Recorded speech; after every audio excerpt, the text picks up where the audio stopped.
Yeah, admitting people.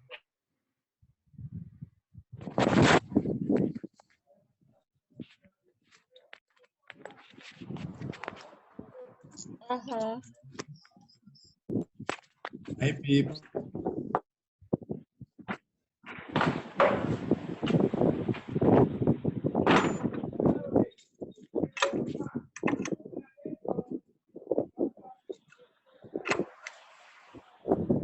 Just let some people in.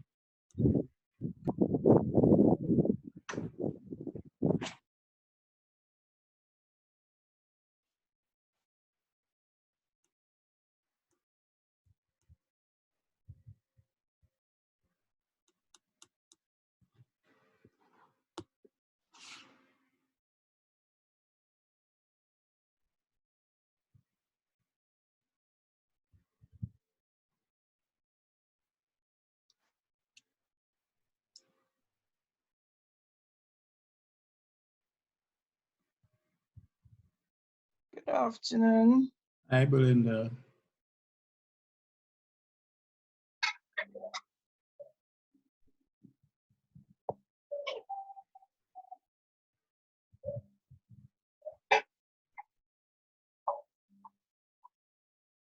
Good afternoon, everyone. Hi.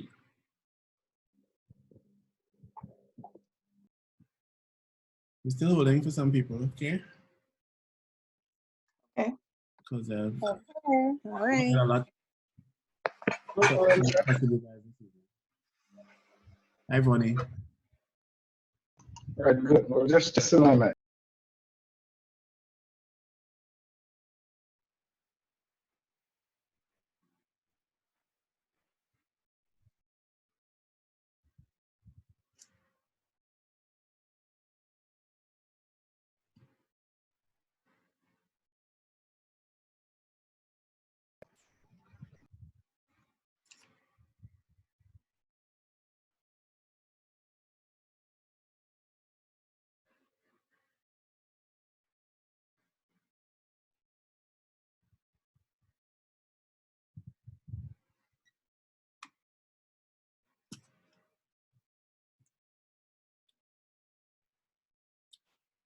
Let's give the rest a few minutes to get here. So.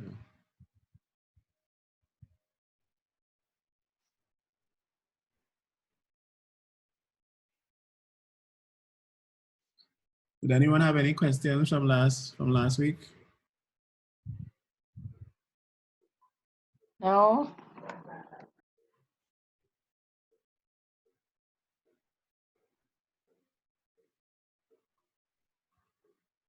They understood it perfectly, or there's nothing to understand, right?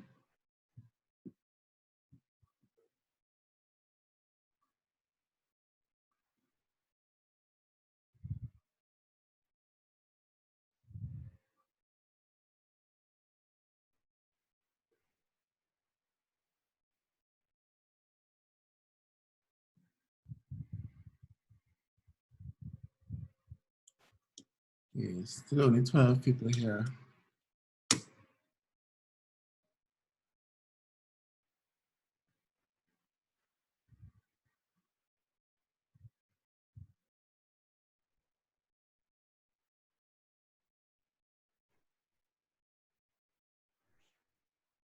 Michael, are you hearing us?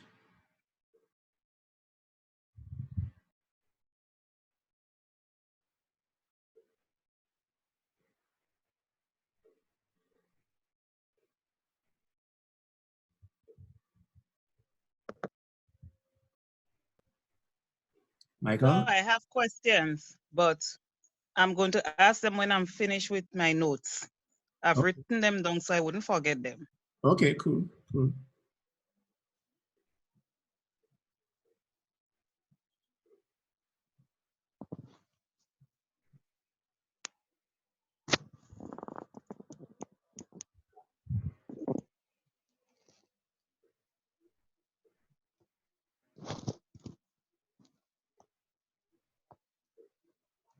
Okay, we still have a number of people missing.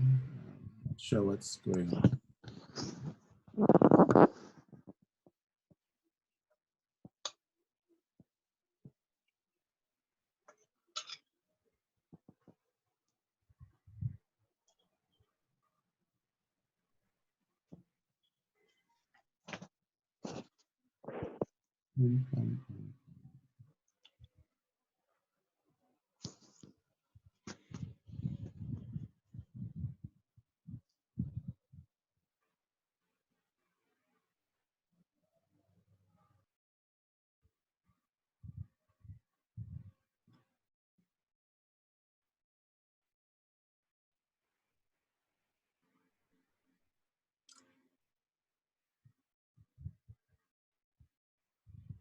Okay, it's only 5:05. Let's give them another 2 minutes and start at 5:07.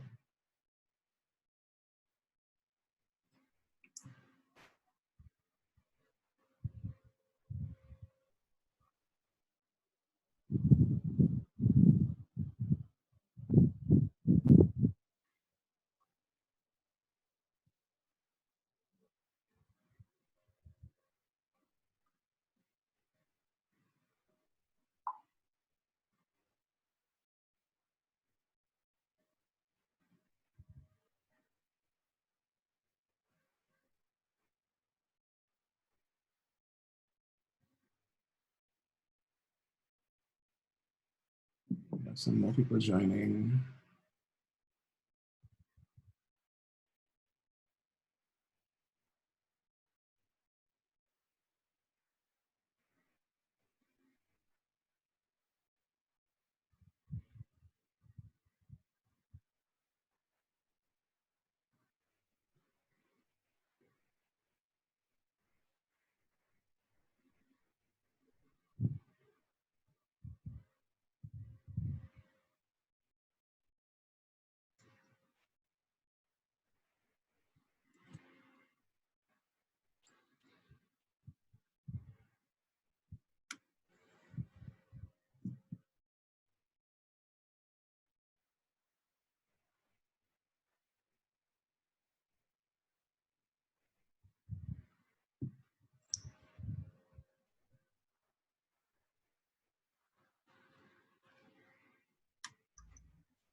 Sorry.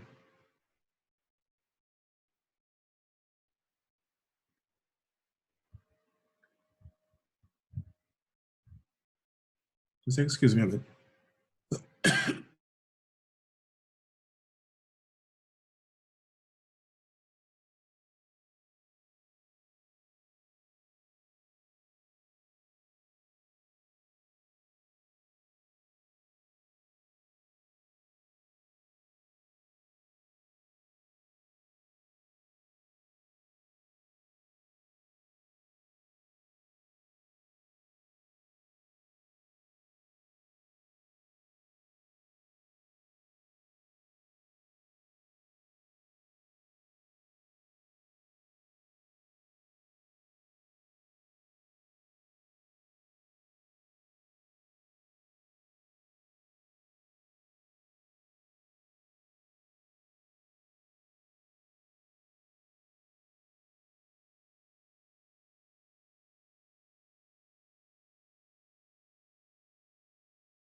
Okay, I'm back.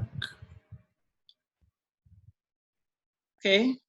I think we can. Is anyone waiting? I just heard from Nicholson, he's going to be late.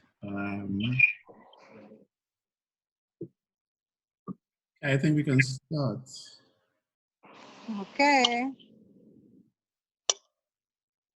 Yeah. All right, as I said, I have lots to discuss with you today. First of all, let me see. Michael, are you hearing me? Yes, I am. Oh, great. Okay. Okay. Good. So we're all here. I hope you guys had a good weekend. As I said, I already have some. Let's start with the good news. I have not been cleared to discuss the full thing with you, but I know that CC is in discussions with the small grants in terms of further ways to assist you with your scholarship. So that's the first piece of good news. As you know, this whole course came about because of that small grant project where they took a look at, Dr. Tasper and I took a look at CSOs trying to determine what they needed and to put this course together. And Small Grants is committed to sponsoring you guys to the end. And they're thinking of bringing in some other stuff. Part of the discussion, remember when we had that discussion last semester when I told you that I came in today, right? Yeah, them came and set up. Hello? Well, just the guys that came and set up Aaron? the internet and that's all. Oh, sorry about that, Mr. Maximum. Oh, okay, sorry. Okay. Yeah, so I told you that they'd be prepared to support the CSO when you guys finally get started, and that I had already approached Mrs. Edwards.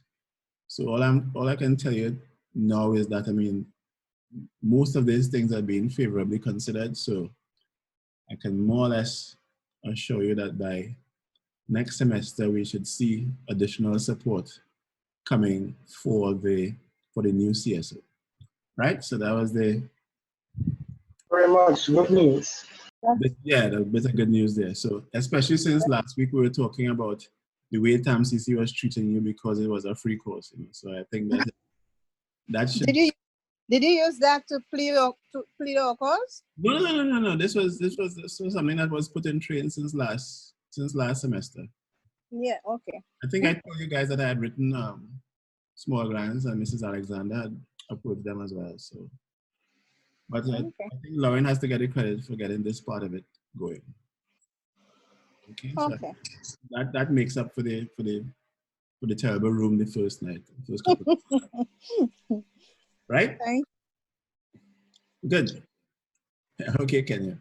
Yeah. So that was the first part of that. Hold on. I think there's somebody else waiting. Okay. Yeah. One of the difficulties with sharing my screen is that when I do that, then I can't see when people are waiting to join. So I'm going to hold on a bit, you know, and so that talk a bit first before I start getting through the documents I want to discuss today. Okay. So here's how I want us to structure today's class. As I kept telling you, you know, I do not believe we should spend the time we have together reading text or, you know, going through notes and that type of thing. You can do all that on your own. I think we should use the time together to deal with real life issues. And one of the first things I want to talk about has to do with schema. Now, when you're dealing with cognitive ability, people learning, how people learn, how your brain is wired, literally, there's a concept of schema. Now, schema are like little networks in your brain, right? And one of the things I've always tried to impress upon you guys is that if we are going to really learn anything from this course, then I want you to start thinking in terms of CSO involvement in every aspect of your life. So the way I'm attempting to teach this course is that every bit of information you pick up during these classes, you can work them into some sort of schema in your brain to be able to use it as an example in everyday life. Let me tell you what I mean.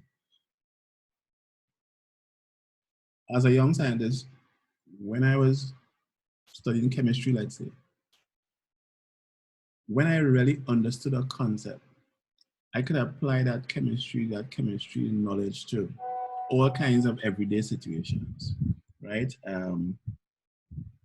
If I was looking at the color of a solution, even as a youngster, if I was looking at Kool-Aid, I would, a lot of things would come back to me as to why is that color, why it will crystallize out when you put it in the fridge and that type of thing. So I'm saying that when you learn with numerous schemata in your brain, it is always easy to pull examples literally out of the air once it has to do with something that you're studying. So I'm going to tell you now how I approach marketing. Although I'm teaching a course on marketing for CSOs. I'm looking at marketing examples every day, right? I'm looking at how people, organizations sell ideas. So let's take the government here. Let's look at the marketing efforts around COVID-19. Okay? Everybody, still with me? Yes, yes. Okay, good. As actually, I want to see you guys there. I keep telling you, I don't want people sleeping away behind these screens, these blank screens, right? I'm here, Mr. Maxime. I'm not sleeping. Belinda is the only person cleared to not have a camera on. The rest of you, I should be seeing you to see if you're. Thank you. I don't know what have you, right? Especially, that Natasha, who was the person who moved us onto Zoom in the first place. You have a heavy burden to bear. And by the way, what's happened to Glenda today? Anybody heard from Glenda? Sir, we have a few persons that is asking for you to let them in, and I'm trying to find out from Glenda what's going on with her today. Okay, right. Yeah, I'm now letting in some people. Okay. Okay. Yeah, I want to find out what's happening with Glenda today. And Sherilyn is missing, Kevin is missing.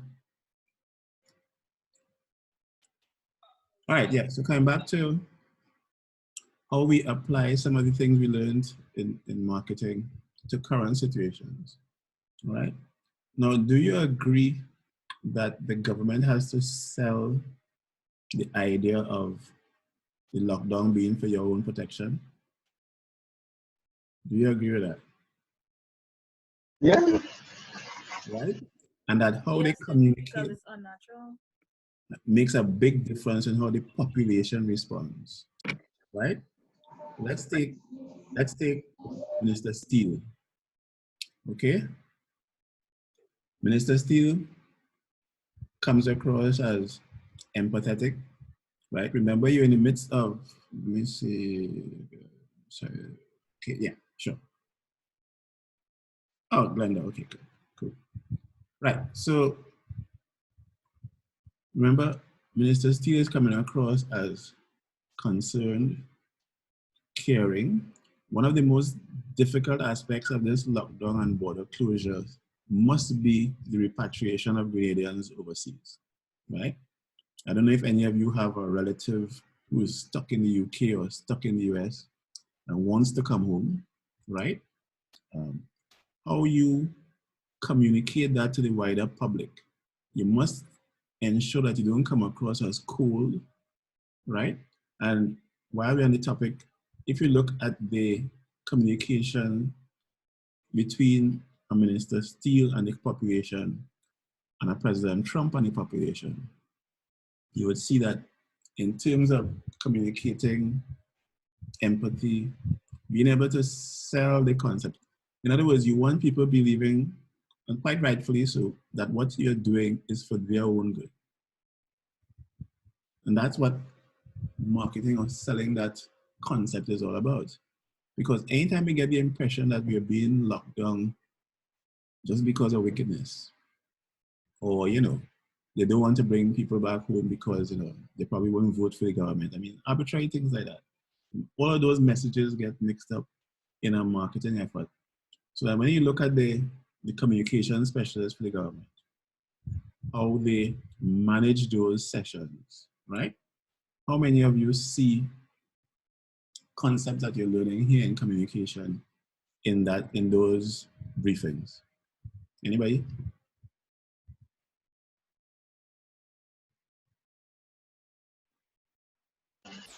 I can begin by saying that I noted that the Ministry of Health, I know they have a color scheme, for example, but I cannot say if since COVID-19 they officially adopt this color scheme of, let's say, different shades of blue.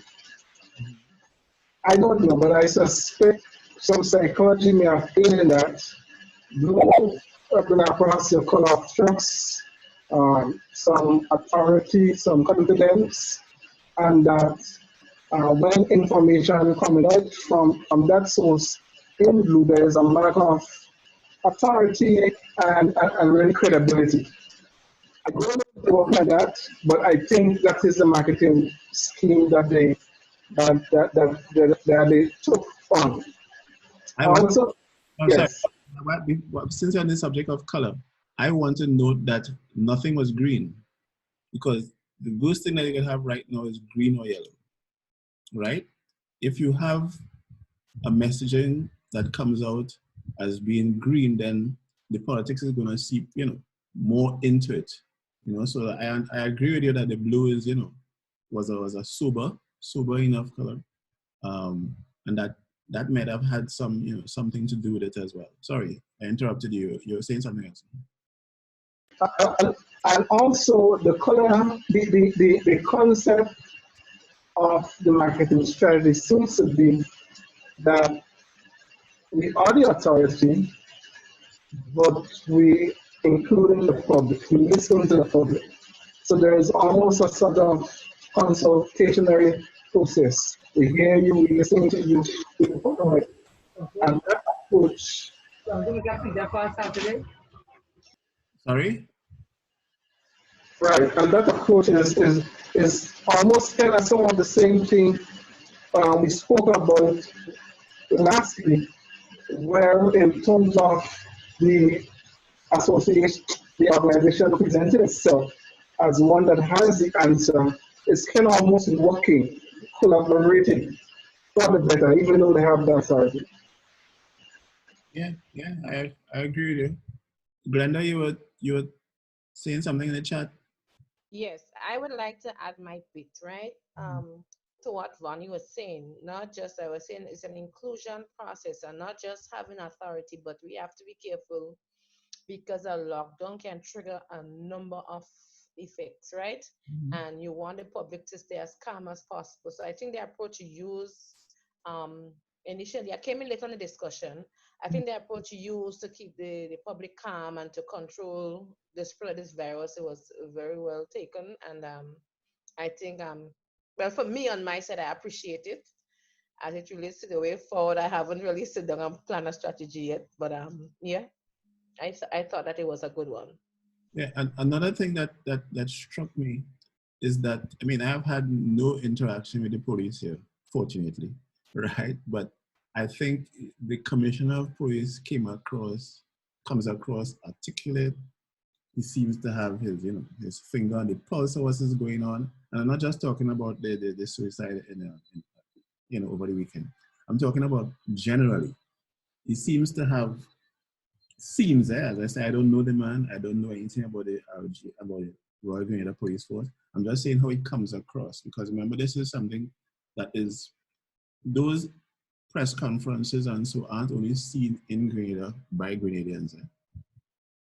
It's literally they're seen worldwide, in the diaspora and by Grenadians trying to get home. Because I know I personally have friends who are stranded in the States and I want to come home, Grenadian citizens, and of course your detractors, because in every situation you're going to have detractors. Right? There are people who are going to be there hoping that you fail.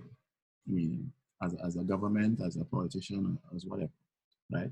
And your messaging must be on point.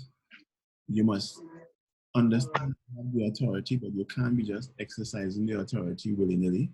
You mustn't look as if it is being punitive. And I think they tend to go at pains to explain why you have to have slow release of the easement, I think is the word that they keep using, right? Easement and the restriction. And I thought, from a marketing point of view, that was really, really spot on. And as I said, when you have a glaring example to the contrary, like what happens in the US, you understand why, a Governor Cuomo or Nicholas Steele, sort of stands out as opposed to some of the other characters in this kind of activity. So as students of marketing for this semester, I thought, that it would be important for us to make sure that we see tenets of what we're studying in everything happening around us, right? Might I just add, lastly, that if you go, I haven't been, but if you go to any one of the key players' website in Grenada here, the same message that is on the official pages, Ministry of Health, GIS, whatever, you will also find it on their pages. Right. Unlike the US, which officially says this, and then go on Twitter and says opposite. So I just wanted to bring it up quickly. And we talked about that, but we've been talking about that for weeks, in the sense that, remember, I kept using the example and say, okay, if Karen is the interim president, or is the president, or what have you, and he says something in public, you don't want Kenya, as a board member, to be singing it from a different hymn book altogether. And that is what strengthens the marketing effort, so that there's a consistency in the message, which is something that you are pointing out, right? And I think it's something that is very clear within this government, that that there is a consistency in the messaging, and how you promote, because that's part of the marketing, how you promote the government's efforts, inevitably has marketing overtones in it.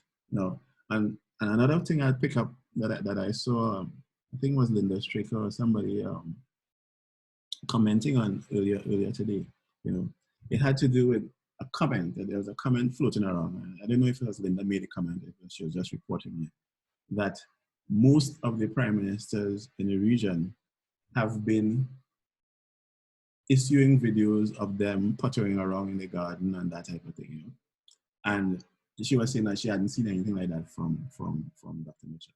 Now, I'm just showing you how messaging and thing is, portrays something. Now, but Steve, can I say something? Yeah, before you do that, let me just finish it. After Glenda, I want to add something too. Yeah, let me just finish it up. Why I brought it up is because in Trinidad, the Rowley video has been really, really popular in and out of Trinidad. For those of you who have seen it, right? This is Prime Minister Rowley talking about his backyard garden in the Prime Ministerial residence and things. I mean, we're not even going to go into the logistics of that as to how much time he really spends there and who really in charge of it and all that. But the fact is that is the messaging that was important. But what is clear to me from a Trinidad point of view is that the opposition leader did a video before him. So, right?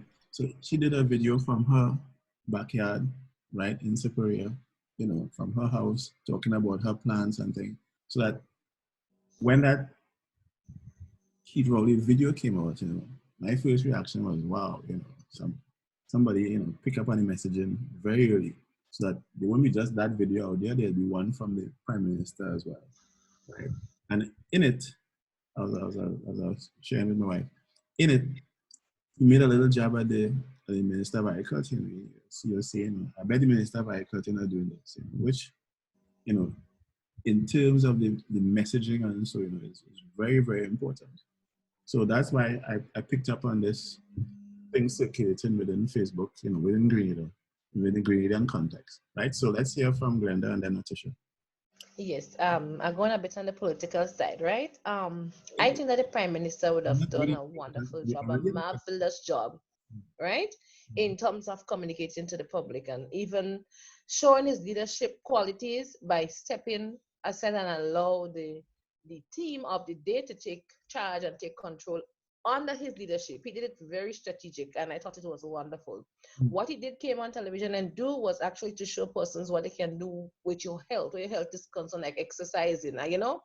And the other aspect of it, he left it up to the ministers and the team that are assigned to do so. And I thought it was good. Very early in the game, there was opposition attacks very, very early. And I thought allowing the public to speak on social media, doing press conference release and taking information from there was very, very good. And what they didn't just take it, they weighed the information, and you saw action taking place even the following day or 2 days later. So I thought it was very well received on my end, and even the opposition, I think at times, you know, they had to support the response and the action taken. So that was my contribution. Yeah, when you back them in the corner, they have to at least appear to support it, even if, because you look ridiculous when you come out. I mean, as I said, I can use Trinidad examples better because I mean, you know, I can vote down there, I can't vote here. I want to be sure that I don't step on too many corns. But the thing is that when you looked at what happened in Trinidad, okay, so there was a report circulating that Trinidad did such a fantastic job, blah, blah, blah, blah, blah, blah. The opposition leader went on social media and said, you know, oh, it's not really such a good job. It has to do with the climate, which is absolute rubbish.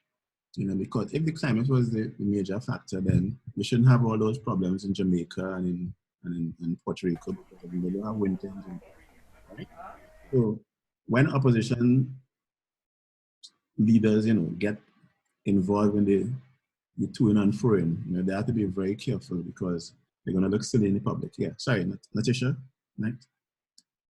Okay, some of the points that I wanted to bring forward came across, but I would like to stick a note on the empathy that Mr. Steele would have brought across in some of his messages, some of his address. Even like, for example, even if it's he alone that is in front of the camera or whatever the case might be, you would see that he's done with his mask and all of those things. And to me, it's not just he having on the mask, but he's sending a message as well to the public in regards to, you know, I am in this as well. It's not like I am safeguarded and you are out there.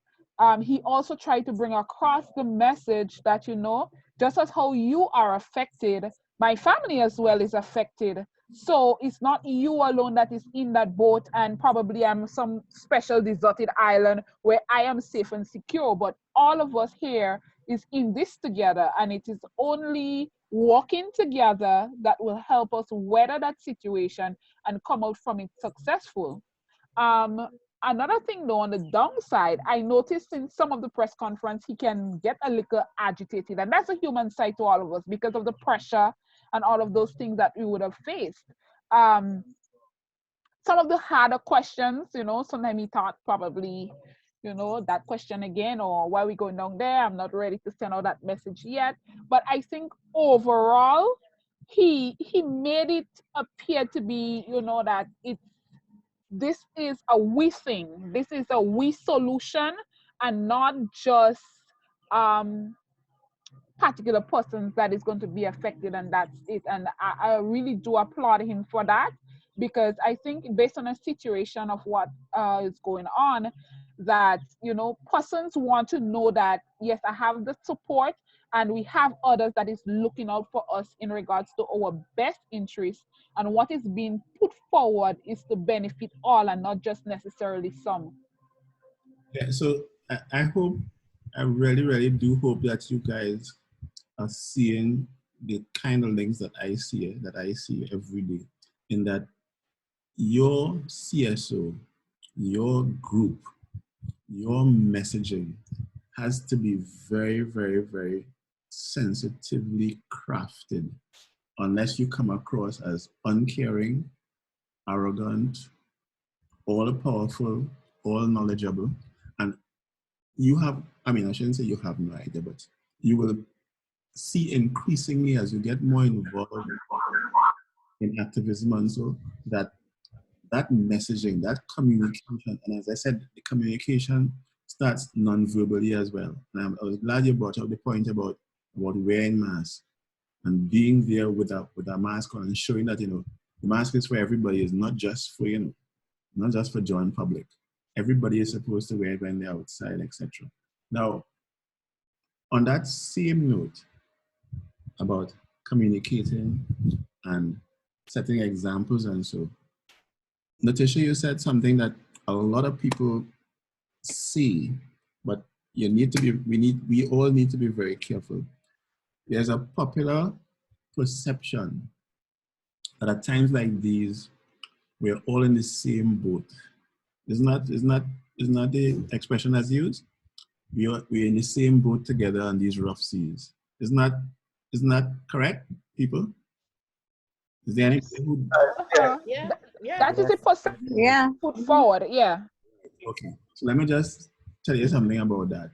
One of the things that, a number of my friends and I have noted, and people have noted over the years, is that when you say that we're all in the same boat together, it is not really true. What it is, we are all facing the same rough weather together. But some of us in life rafts with no engine, no oars, and some of us are riding out this rough sea in a yacht. And I mean, I'm not just talking figuratively, I mean literally. Some of us will ride through these rough times with less burdens than a homeless person, than a person, a single parent working in the retail sector, 5 children, right? Yeah. True. As a consultant, I still working from home, my paycheck hasn't been affected. So although I am theoretically facing the same rough waters that the rest of the population faces, I am not facing it in the same boat, right? I can pick up the phone and call one of my students who shall not be named and say, look, I mean, you know anywhere I have chicken? And I can get chicken, right? So although we are facing the same rough waters, we are not all in the same boat, right? And I think as people involved in community development, I think we have to be very sensitive to that. Even a simple statement like washing your hands with water. People who living without water, right? It's a great. And talking about social distancing, when 6 of you living in one backyard, I mean, it have no social distancing there, right? So I mean, as much as you want to be sensitive, and as much as you want to give a message that okay, yes, we all facing the same rough seas, that I will agree to. But we're not all in the same boat. And if we start prescribing solutions based on the assumption that we all on the same boat, use sanitizer. Why I didn't use your hand sanitizer? Because I can't flip and afford to buy hand sanitizer. So it's not that I want to be difficult. It's not that I don't want to be wearing a mask. I mean, when I went, they said it was $5 for the mask. I mean, I didn't have $5. The next thing to do is to tie my jersey around my face, right? So we have to be very, very, very sensitive about that, So that is why, especially people in leadership positions, and that's why I was so impressed with how Minister Steele operated. And I take your point, Natasha. There was a time, there were times when he came across as angry. I remember in one of the earlier press conferences, I mean, he was literally pissed that people were going to the grocery. He said, people, I think the example he uses that they have macaroni and they have rice, but they feed for potato. As if to say, well, people were really being stupid in the sense that you're crowding up the system, it wasn't urgent need, it wasn't a food emergency, You just feel that, you're tired eating macaroni, you're tired eating rice, and you will eat, you feed for potato to that. I don't know if any of you remember those examples, but I remember that clearly. And another time, Very much so. I remember. I do. Yeah, I Very remember. much so. Yeah. Was very angry. And the thing is, I felt so bad because I actually wanted to go in the supermarket just for potatoes. You see? And I remember one Presbyterian he mentioned thing about people feel for ice cream. You know what I mean? And he literally said stupid. I think he actually used the word stupid because he That was me again. That same week I wanted ice cream. I'll do something about you, James. We have to do something about you because you seem to be a problem. You seem to have, but are you all getting getting the connection that I'm making? I just want to quickly go Loud back and clear. Yeah. to go back to what you said slightly. Now, it's interesting though, if governments, I mean, that was kind of late, but if governments had said, we want you to adopt these protocols, we are aware of low-income families, so families with income less than, I don't know, persons making less than $3,000 a month, we will provide them free of cost hand sanitizers and things like that. No, but stop. I don't want you to go down that road too long because I found instances of that. They run company up. Right, yes. They did hand sanitizer and they gave hand sanitizers to homes and things, So it's not as if there was total void. I hope I didn't give that impression that that there was a disconnect, a total disconnect. There were attempts made to, you saw pictures of people going to feed the homeless and even in the midst of the drum, right? So I just want to make that clear. That I wasn't just saying that they totally ignored. But the idea is to be, I think the like action idea is to be sensitive to those low ends as much as how you cover the far end. Yeah. Because I mean, if one thing I'm learning today already is that we are not in the same, you're not all in the same. Not what? Yeah, at least facing the same sea. You're facing the same rough water, but you're not in the same boat. It is like that. It's like that carnival weekend accident, when in a pirogue. Remember when they both capsized there? A carnival weekend about 3-4 years ago. Yes. Who went on the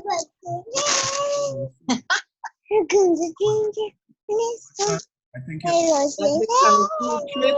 I hearing a child talking straight. Roger, yeah, right. Yeah, so this thing about being in the same boat, as I say, is a concept that I want you to keep in the back of your head that we're facing the same rough seas, but some of us getting to ride it out in a luxury yacht, some of us on a piece of board floating, and literally floating on a piece of board without anything to eat or drink, right? Whereas some of us, and I put myself in that category, we could sit down, put your foot up, go in the fridge, take out another drink, and say, and another week of lockdown, and we ain't feel we go there. All right? So again, we're talking marketing for CSO, basically how far we reach. We're getting into all kind of everyday activities. And one of the documents I shared with you was about personal branding. And I want before you move forward, so I have a question in regards to the line of communication. The scenario that you brought forward with how Mr. Steele would have brought forth his frustration and so forth, right? Does that have its place in marketing in regards to getting a particular message across?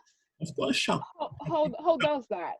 Shock treatment is always good. I mean, the fact that you let me use the reverse. Okay, so shock treatments always have an impact, right? And you hope it will have the desired impact. You would think that that when Miss James heard that, all of a sudden she didn't feel for ice cream again, right? True, and a shame. Right. So there's I felt really, really bad because I did not need any food. I had stuff stocked up, prior to the whole shutdown. And it's just that at that point, I felt like potato salad and I really was craving some ice cream, but that was not a need. So when he said it, I was like, oh shoot, that me. Yeah, but just be clear that just because it came across like that to you, to other people it was seen as insensitive, eh? Because I could easily see somebody sitting down in the house and say, because he could say he want to know, he wipe up all the stocks and things, he have ice cream in the freezer. Just because I feel for ice cream, that doesn't make me stupid. You follow? So exactly. Yeah, of how the message is going to come across, you have to, of course, structure it to the particular audience. When you're doing something for a mass audience like this, you are going to lose a few people. there are going to be people who are going to be upset with Minister Steve, right? And one of the things that I remember him saying too is that people keep calling him and saying that they don't want to see him on TV because every time they see him, it's a new case. Do you all remember that? Do you all remember? Yes. I But Yeah. can I make a point, please? Yeah, sure, please. Because when you said that people could say that they have ice cream in the fridge, if you read some of the comments, what was going on under the press conference when he was doing it, all that comment was there. Like he running him out and he had ice cream and he talking about people as people and no boss and he red and he big red and we have to walk and a lot of the negative part was showing up right there. Well, I didn't see that, but I mean, but that's human nature. And the thing is that whenever you come up with a marketing campaign, you know, you have to be very, very, very sure that what you communicate, that the way you communicate the message is the way that is going to be perceived, right? A lot of you would have done marketing before in a more traditional kind of setting, right? Not the kind of crazy way I do it. But one of the examples that is used all over the world in terms of marketing messages is in the naming of a new brand of car, right? There was this car developed for the Latin American market called Innova, right? NOVA. Now, that car didn't sell at all because in Spanish, nobody want to buy a car that's called Nova, right? You with me? Right? So, you know, so when you get your messaging wrong, you know, sometimes you have to take back the messaging and correct it for a particular market. What does Nova mean in Spanish, sir? If it's a Spanish word. No go. Well, it's not a Spanish word, but Nova is, I don't know. Yeah. Why would I want to buy a car that's not going? You know what I mean? And I know that when Mitsubishi first released the Pajero in Latin America, they ran into some problems there as well, right? Because Pajero is slang for, you know, well, it has negative connotations in slang in Latin America, right? Everybody stay with me? Not seen a lot of people. Yes, I'm here. Yes, I'm here also. Listen, the bar salons and everything open already, yes? So all the people who are using the excuse of they haven't been to the hairdresser and thing, as of Tuesday, that excuse goes out the window, eh? Mr. Maxime, the hair salon is not a need, you know. It's a want. Exactly, it's not a need. My hair is all natural. I don't need to see you guys. I want to see you guys, right? Because I tell you, but I need to convince them to see that I'm running a very strict and formal class, right? I'm not sleeping. I'm wide awake. I'm listening. Yeah. All right. Okay. I give up. All right. Good afternoon. I'm joining you guys back now. Hey, great, Karen. I don't know if were you able to follow on your phone what we was. Yeah, well, I just got the last part you were talking about Mitsubishi and the Nova. Yeah, so I got those. Yeah, you missed this section with Nicholas Steele and somebody. When you listen to the recording, you know, you're missing. I would. Yeah. Okay, so it was the Chevrolet Nova, sir. Right, yeah, the Chevrolet Nova. Right. And that is why, and you see, I mean, I hope you guys are as, I shouldn't say excited might be the right word, as wired as I am in terms of when I get into a subject, I can see examples of it floating around in any situation. So that even though we're in a class talking about marketing for CSOs, we're talking about cars, we're talking about Nikola Steel, we're talking about Trump, we're talking about who wanted ice cream when, but there are links to it. If you understand the underlying message, then you can apply it. When your time comes to apply it in a CSO setting, the messaging won't be lost on you. Okay? Peeps? Okay. Yeah. Yeah, I think it definitely. also gives us a better grasp of the concept and principles of the particular area as well, since you'll be able to apply it in different aspects. Like, you don't have to apply it to a CSO setting because, I mean, you know, you don't have a CSO setting until from now, right? You don't want to be walking around with information that you can't apply to, you know, every situation, literally. And I mean that, every situation, you can find a way to do it. When we talk about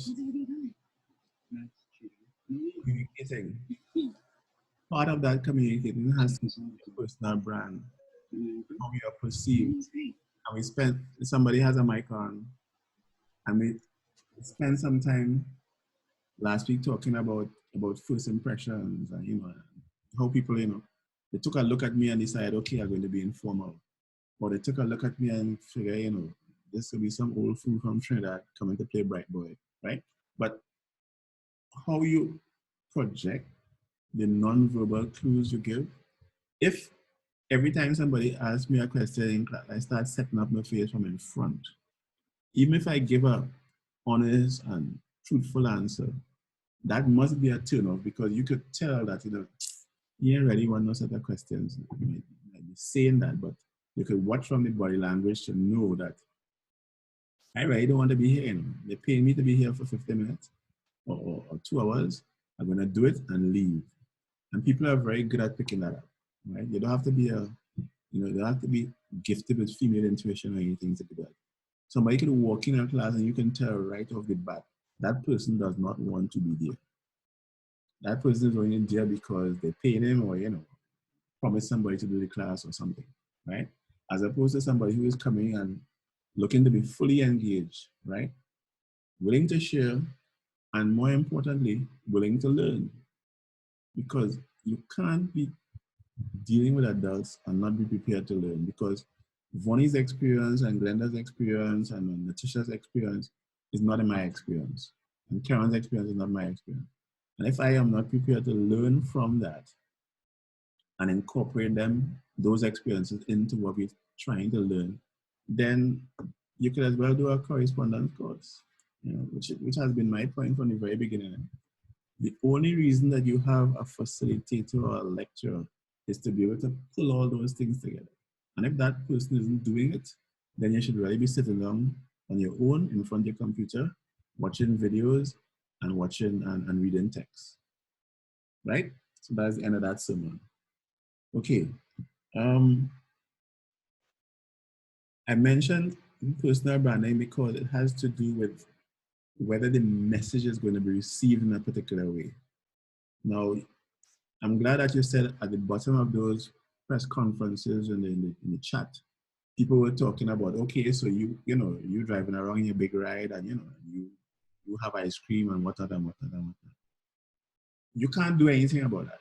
So when you go as a representative of a CSO, that is a specialist CSO, and you're coming to help a Specto or some other group, right? You can't help that. You can't help that perception that, oh, there's them people, oh, them, because they have a degree in CS, so they feel in everything. You can't do anything about that. That is going to reach before you get there, before you open your mouth and say your first word. How you can counter that is by being part of the message yourself. Your own person, you must be known as somebody who speaks the truth, right? Or at least, knows how to come to the point, isn't long-winded, isn't going to come over there boastful and so that if we are to deal with a particular CSO, there are some people we won't send at all. When the organization gets going and you realize that there are personality types that, you don't want to send them out front at all. You want them working in the back because if they come across, they're going to turn people off because we have not consolidated our message within the group yet. And that's why I keep telling you that as much as we're teaching marketing of the CSO, that internal public, I don't know how often or how loud to say this, that internal public is job one. Job number one is to make sure that the internal public has the same message consistently throughout. So it doesn't matter if Kenya goes or if Letitia goes or if Baptiste goes. Doesn't matter who goes, if Nicholson goes, if Richardson, doesn't matter, because the message is going to be consistent, because you have done such a good job of ensuring that internally, when we move as one.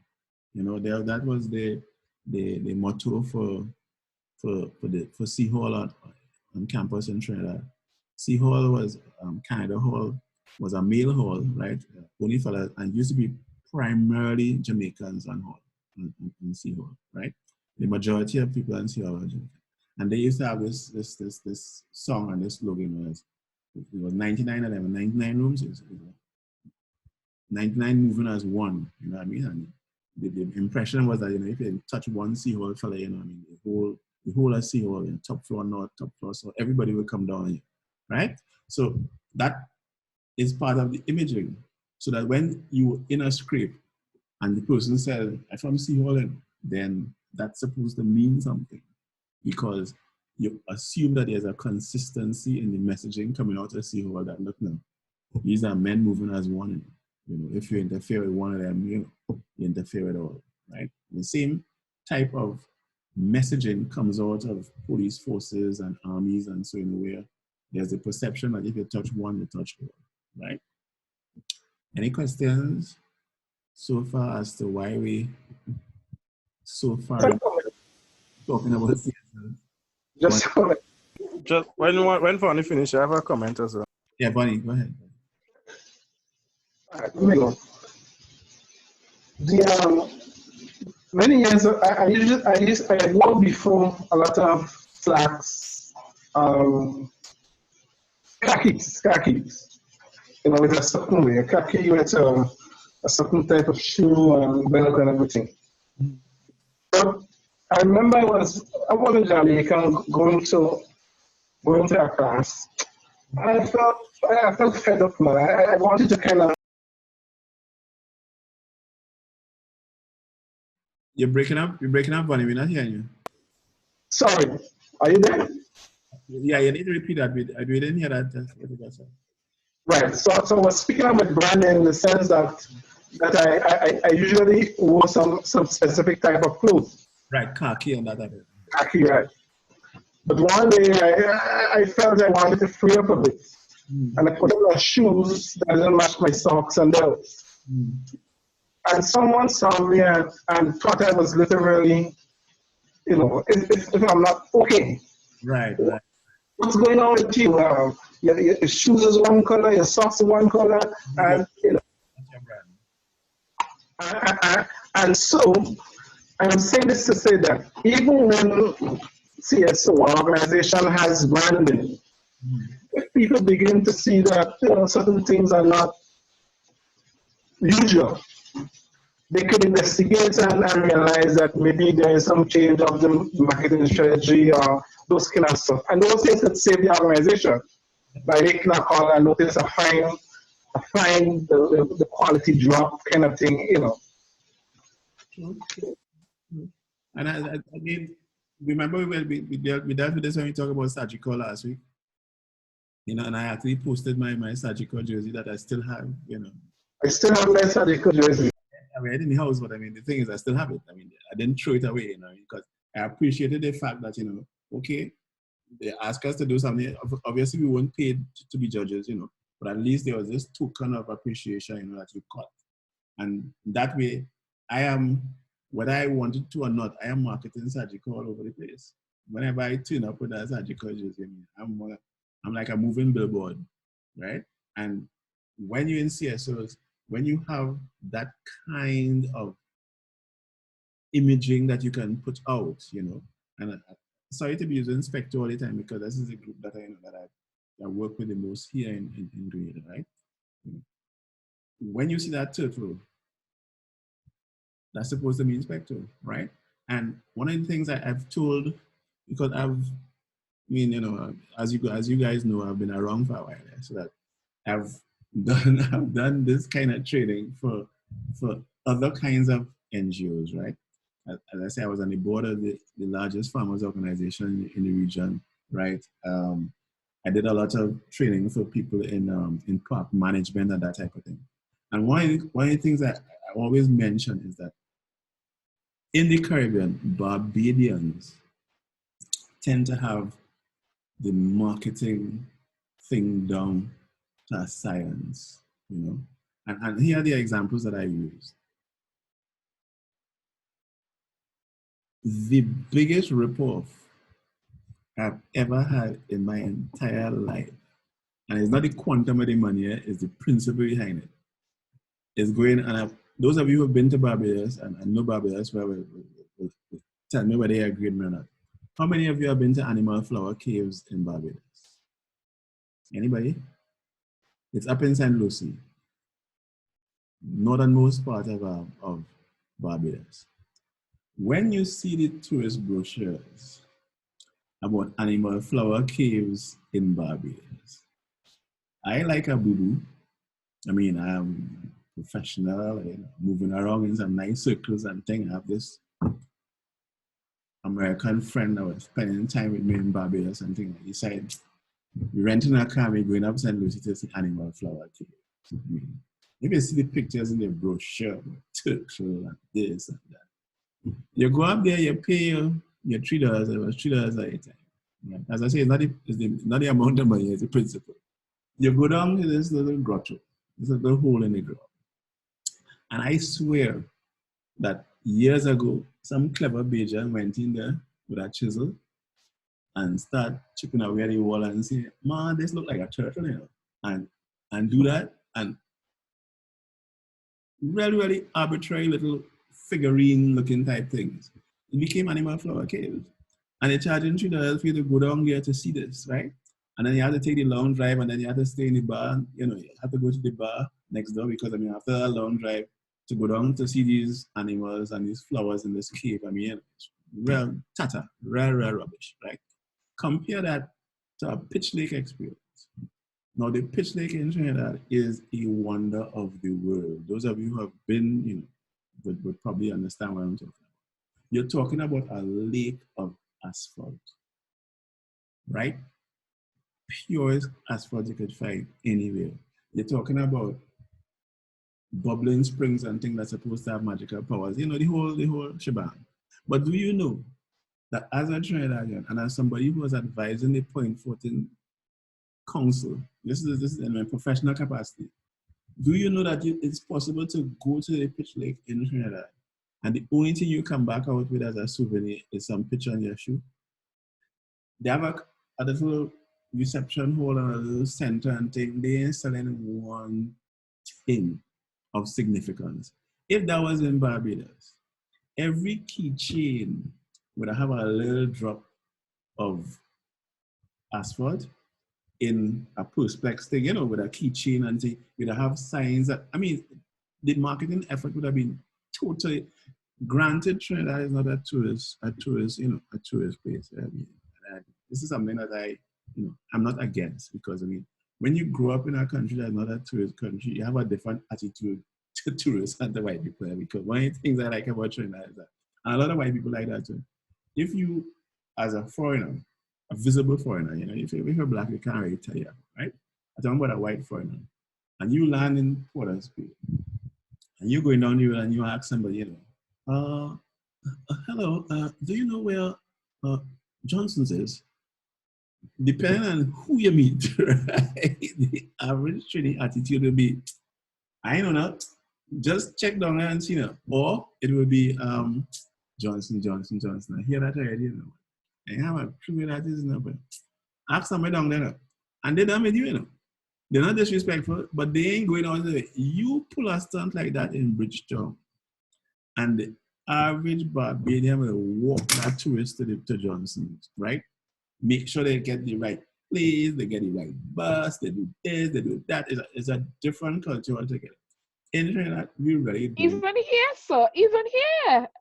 No, I'm not using Grenada as an example. Oh my goodness. I'm teaching a course in Grenada, man. When I'm teaching a course in Barbados, I go talk about Grenada, right? I'm just telling you, when there's a tourist type mentality, right? To tell you how bad things were, even the signage in Port of Spain was bad. You know how many different projects they had to put the names on the streets? Even the names on the streets, we just didn't take it on, because if you come and, regional tourists, would come to Trinidad because they know where to go and get cheap fabric and thing on Charlotte Street, right? So they don't need signs for that, right? They know where to go to Abood's and, when they're buying the curtains and things. I, as a professional, move around the Caribbean, have a whole set of female friends in St. Lucia, and so around Christmas time, you had to duck them, because everybody saying, Steve, where you going? Just go to, they have this, they see this fabric, and this buy it and sign it, and they have to, so things like that, right? So I'm just showing you how culturally the marketing thing, is ingrained in a certain way. And Barbados, I don't know how many of you heard the joke. It passes as a joke, but it was really, it actually happened. How many of you know what mahogany birds are in Barbados? You guys, many of you lived in Barbados or been to Barbados? I've been to Barbados a few times, but I've been there a few times, but I've never really checked on those things. I have been there. Is it the birds that are made out of the coconut shells? No. Oh. You know what it's called? A knocker cockroach. The big.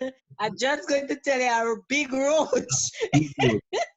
A big roach. That's a mahogany boy.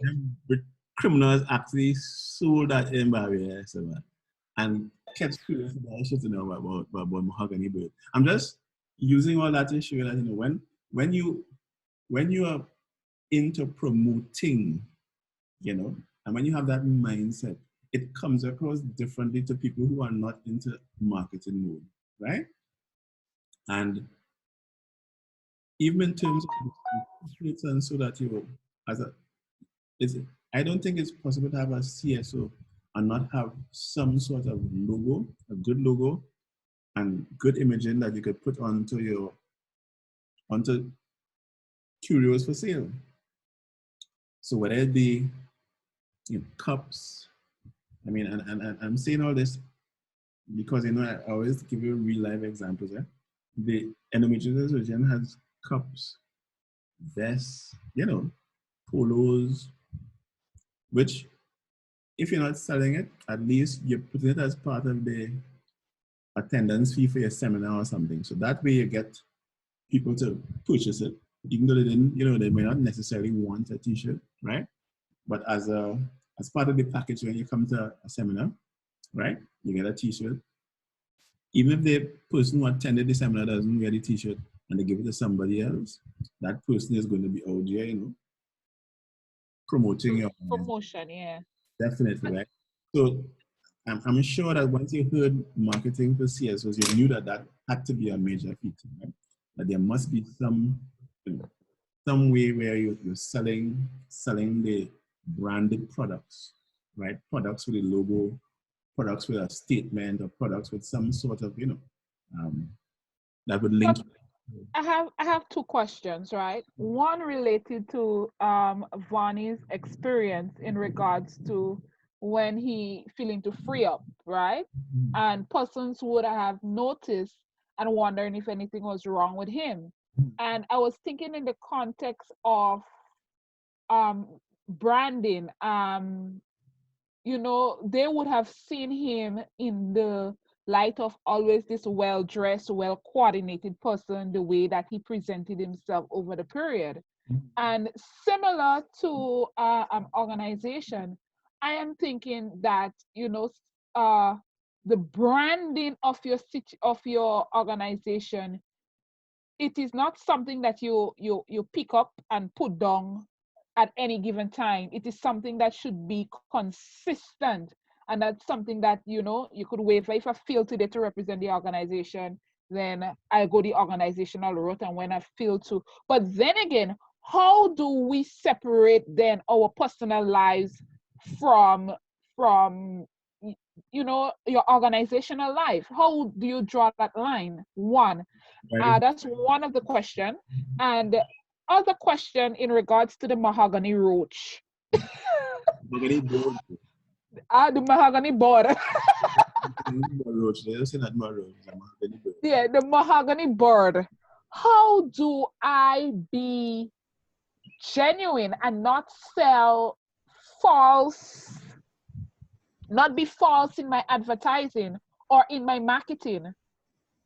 How then do I do that? Because it goes back to your mission. But anyhow, finish the question. yeah, because if somebody in Barbados would have come and tell me about this mahogany board and they show me this cockroach and I had to pay money, probably might have been hell because I would want back my money.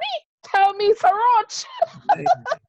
because you know it's a roach. But if you're going to be boarding a ship to go back to to show people this mahogany bird from. Because remember, it's not as if they're giving it in a hand. It's in a setting, right? It's like in a case, like a display kind of case. So that's not paying for the ambience of where the bird is stretching. Paying for the ambience. And as you mentioned, ambience, there's this joke about this fellow who always used to be showing off. Again, that has to do with personal branding too. Always showing off. Anything you tell him, you've been there. If you tell him about going on a cruise, you've been on cruises and things before, and blah blah blah. You say, you ever been to Hilton? You say, yeah. I've been to Hilton plenty times, man. Plenty times. So everybody talking about the experience in Hilton and things.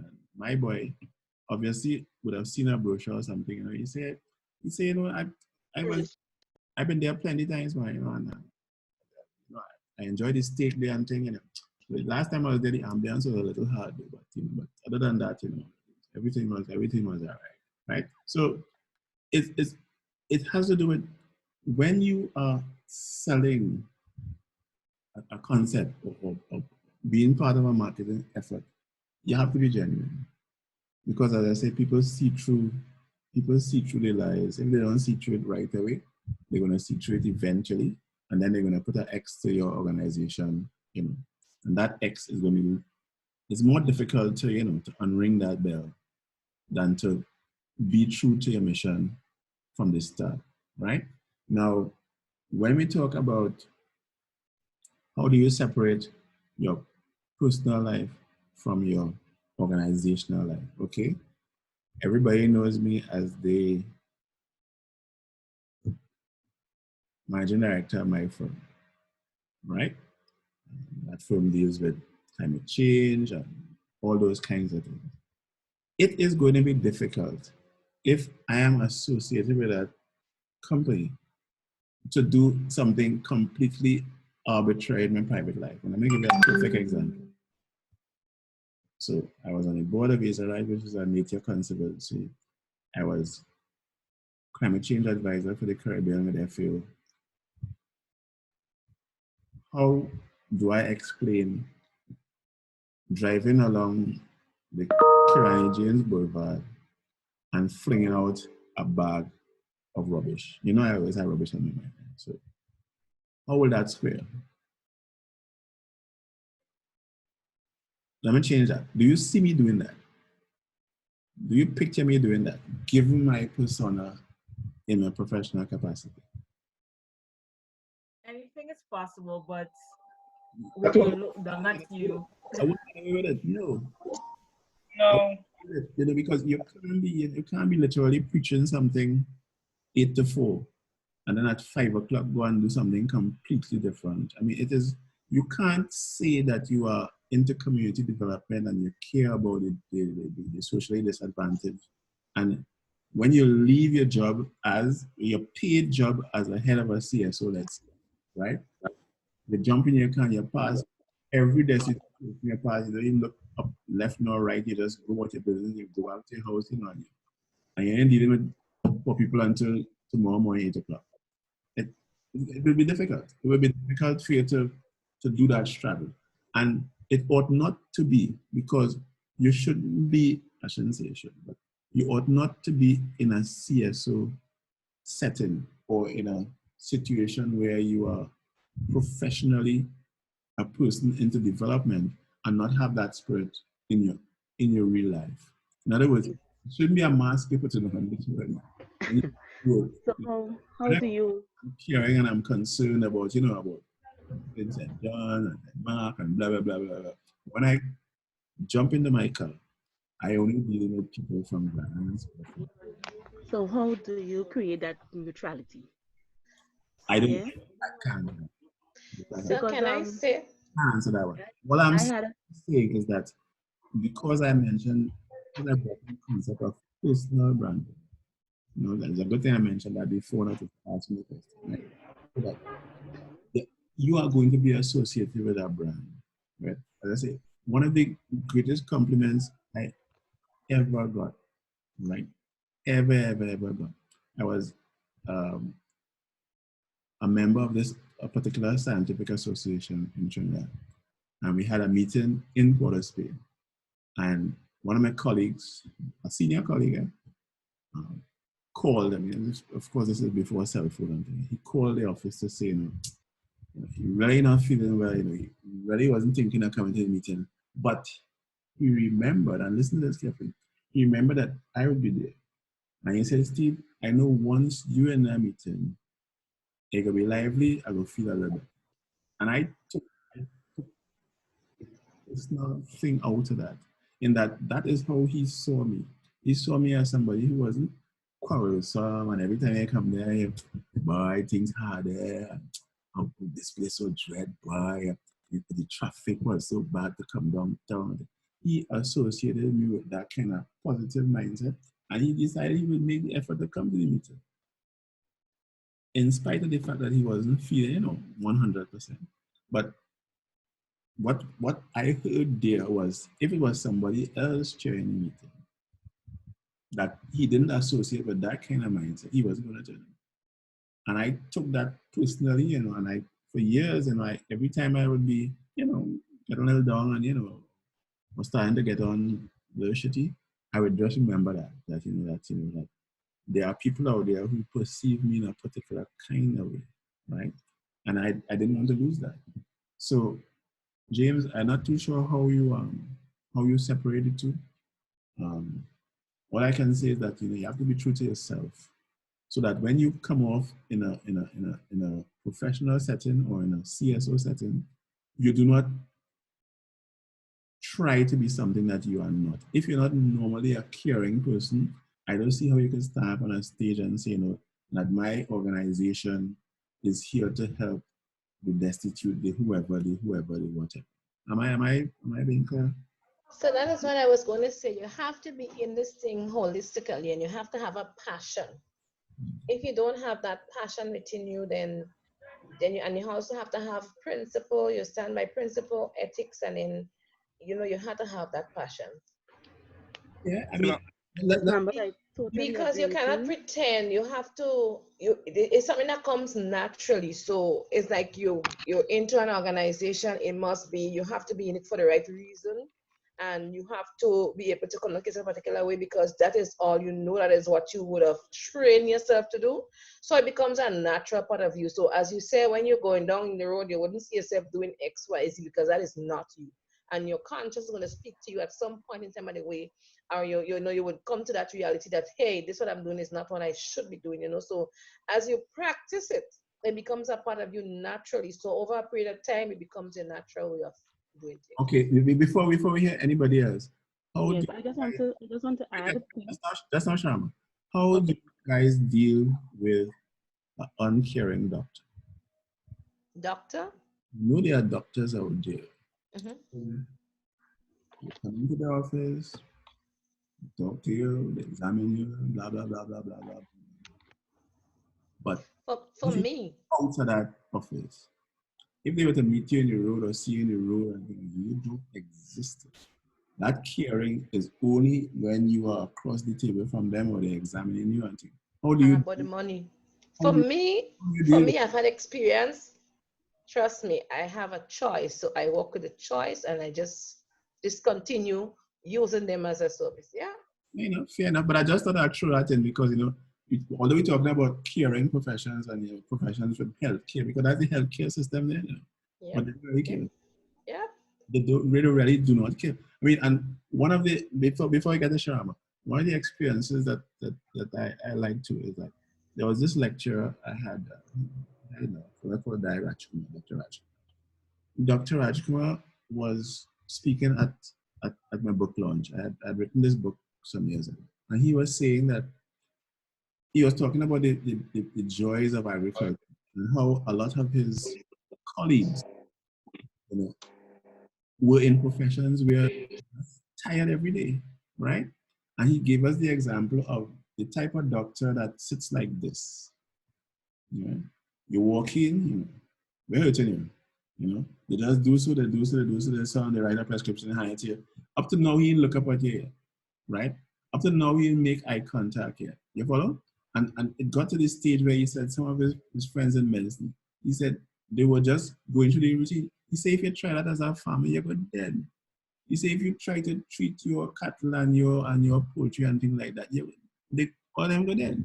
Because if your attitude is just, you know, my job is just to come and turn on the tap here and put water here, throw feed there, and let them catch cat, right? You say you can't do that as a mama, right? But there are some professions where, you know, they just, you see, up to now, he couldn't tell you if it's a tall fella or a short fella. He just asked them, he said, cough, do so, he just dictates it, write a prescription, you hand it here, you talk to the receptionist outside and pay, and that's the end of that, right? So, sorry, Sharama. As it relates to branding, I just want to add to what you mentioned in terms of being true to yourself. Because I had an experience, it wasn't said to my face, but I got the message that I'm not politically aggressive. And I took it very hard, I took it very personal, because I believe that I was appointed into a position where I was called to serve. And I think if you're serving people, people have needs, whether social needs or economic needs, and you're in a position where you can offer some sort of service and point them, you know, make referrals and tell them about opportunities and so. That is just what you should do. You know, it's not a matter of who campaign and the canvassing and whatever. That was never part of my mandate. So coming into the political arena, it was said, you know what? I wonder if she's the right person for this position because she's not politically aggressive. And you know, looking back, I took it personal. But now that you know, I meet persons, I meet young people, and I could see that you know they are empowered, and I made a difference. I am feeling that relief now.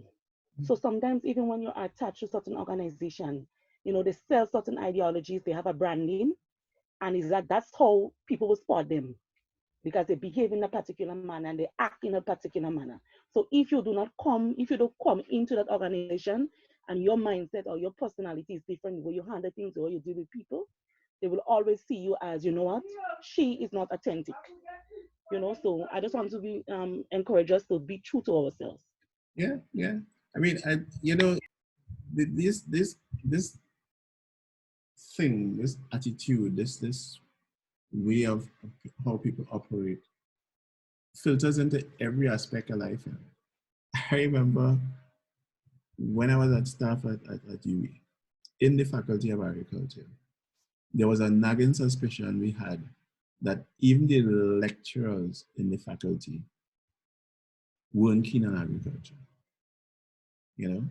And we found a very clever way to do a survey, which I don't have the time to go into now, but the net result is that a lot of the very lecturers in the faculty didn't want their children to be in agriculture. So now, tell me how effective they could have been as lecturers if deep down inside they're going through the motions, you know.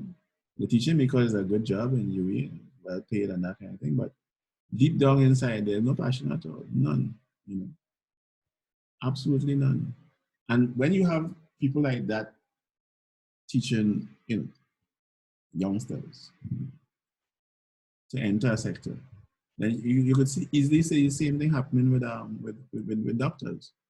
If when you're being trained by people who are cool and distant, and you know, they just want you to, you know, get through your internship and go out there and make your money, you know, whatever it is you're supposed to be doing. And that it is going to filter through, and those people are going to be the kinds of doctors that we don't know, none of us really want to have to deal with, right? Because that empathy just isn't there, you know, that isn't there. Sorry. I would like to share. Hold on, Natasha. I know Karen. Sorry. Karen, were you about to say something? earlier? Hello? All right, Natasha, go ahead. Sorry. Yeah, I was, you know. Oh, yeah. Sorry, I was. Yeah, go ahead. You were talking about personal branding, and I wanted to use a real life example. Mm-hmm. You know, in some of the big companies, especially the hotels and so forth, Mm-hmm. we now have some of the most epic human resource managers, Mm-hmm. meaning that a pin can drop and they don't talk about ethics and how to personal ethics and hygiene and so forth. Mm-hmm. However, when the master activity comes around, which we know is the dirtiness or the demonic carnival setting comes around, Mm-hmm. and you as an employee would look at your human resource manager play carnival, and you would wonder, you know, and the next day you go to work and you cannot look at her the same way you looked at her in a professional setting. So you're talking about branding, and this is something that always shows up. That I can't agree with the example, because you're treading into an area that I am. I started to take offense, but Karen. Me too. But Karen, I understand. That, and I get into that, I tell you, because once you start talking, Dr. Mitchell, you played Juve, yeah. Kevin, what was that, Kevin? I'm missing that.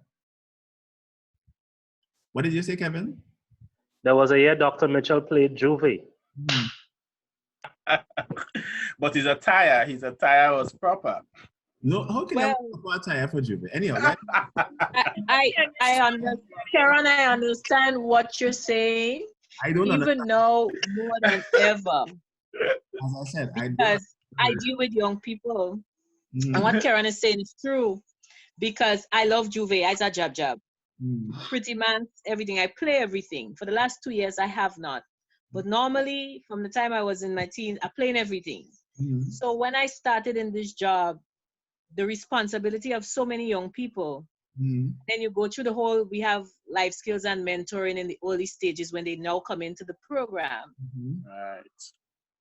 When they see me in tongue, me attire Juve morning. You just hear them. That Miss James. Hey, Miss James, why wearing there? Ashamed? You shame? Ashamed. But I mean, I play my mask, but I understand what Karen says, because the look on their face. It had a yes, one of them take a picture, a person in some alley, and they put it in one of the group chat. They say, Ollie, who is that person there? At Juve morning. All right, you see, so, you all just touched on a very, very, very, very, very sensitive topic. Yeah. Well, I understand what you're saying, Karen. It is. When you talk about branding, I definitely understand that. So wouldn't that be like your personal, like based on your personal choice, that something? Let me before we even get the personal choice. Well, I raised it to Mr. Maxwell because I know you're a kind of a man to the death. Yeah, right. So the right depthness to raise here now, right? So let me just give it to you. Okay. Now, I have never been drunk, never smoked marijuana or anything, never taken any hard drugs. But if you see me Juve morning, right? You as the Caribbean David Rudder said, you'll feel a never Christian. We're listening. Yeah, the training you come out, boy. Probably only in my briefs, right? Now, where the line is drawn is on the issue of vulgarity, right? Listen to me carefully here. The issue of vulgarity. So if Miss James was playing jab in a long dress, I would not understand that. If Miss James is playing jab in a bikini, the same bikini that Karen would have a problem with her going to the beach with, I would have a problem there, right? So I am in my briefs or trunks, right? The line I draw is with vulgarity. And what do I mean by vulgarity? If you mean whining, jumping up, getting on like a rab, that is not where vulgarity comes in. One of the examples I always use is my deceased aunt. It's not really my aunt. You know, your mother friends here used to call auntie. So I used to rent from her when I was on campus, and she was as straight as a pin. When I say as straight as a pin, serious Catholic, unmarried, you know, very, very, very straight. When I say straight, I mean, she actually told me once that you can't understand these young people shaking the fist at God. Are you listening to me? Everybody listening? You know what she was talking about in 1970 with the Black Power Revolution, when people were shouting power and things? She actually saw that as people shaking their fist at God. So that is the caliber woman we're talking about. And Auntie Vi, God rest her soul, I took Auntie Vi to see the Senegalese performers.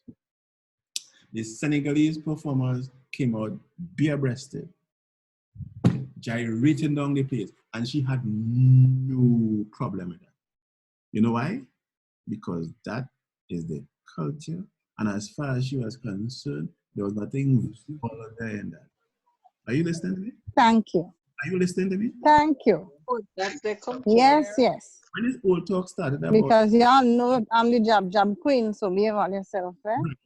When the old talk, I'm sure you all remember when the old talk started last year about the D cups and the this cup and whatnot, and you know, and who yes, I took offense. Remember, I took serious offense. If you have a problem with displaying a female breast, then you cannot pick on a cup, D cup or whatever cup it was, right? And you know, so that's where I draw the line. So seeing Miss James playing jab ain't going to have nothing to do with my perception of how she operates as a professional. So that if your human resource manager pass you dragging a chain, right? If the person pass you dragging a chain with the genitals exposed, that's something different, right? Because in the same way, that same human resource manager, I wouldn't personally be comfortable with that person being on Ghanaians topless. Right? Or being Yep. property where, like a club-led property where people walking about naked. No, would you consider that vulgar? Karen, you know how to come back to you. Yeah, I'm listening. Will you consider the people on the French Riviera as being vulgar?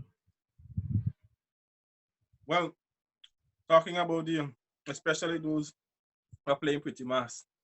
No, you didn't answer the question yet. Your question, is that vulgar? Well, I wouldn't see it as vulgar. I mean, somebody else might see it, but to me, it's not. You have a double standard. I don't.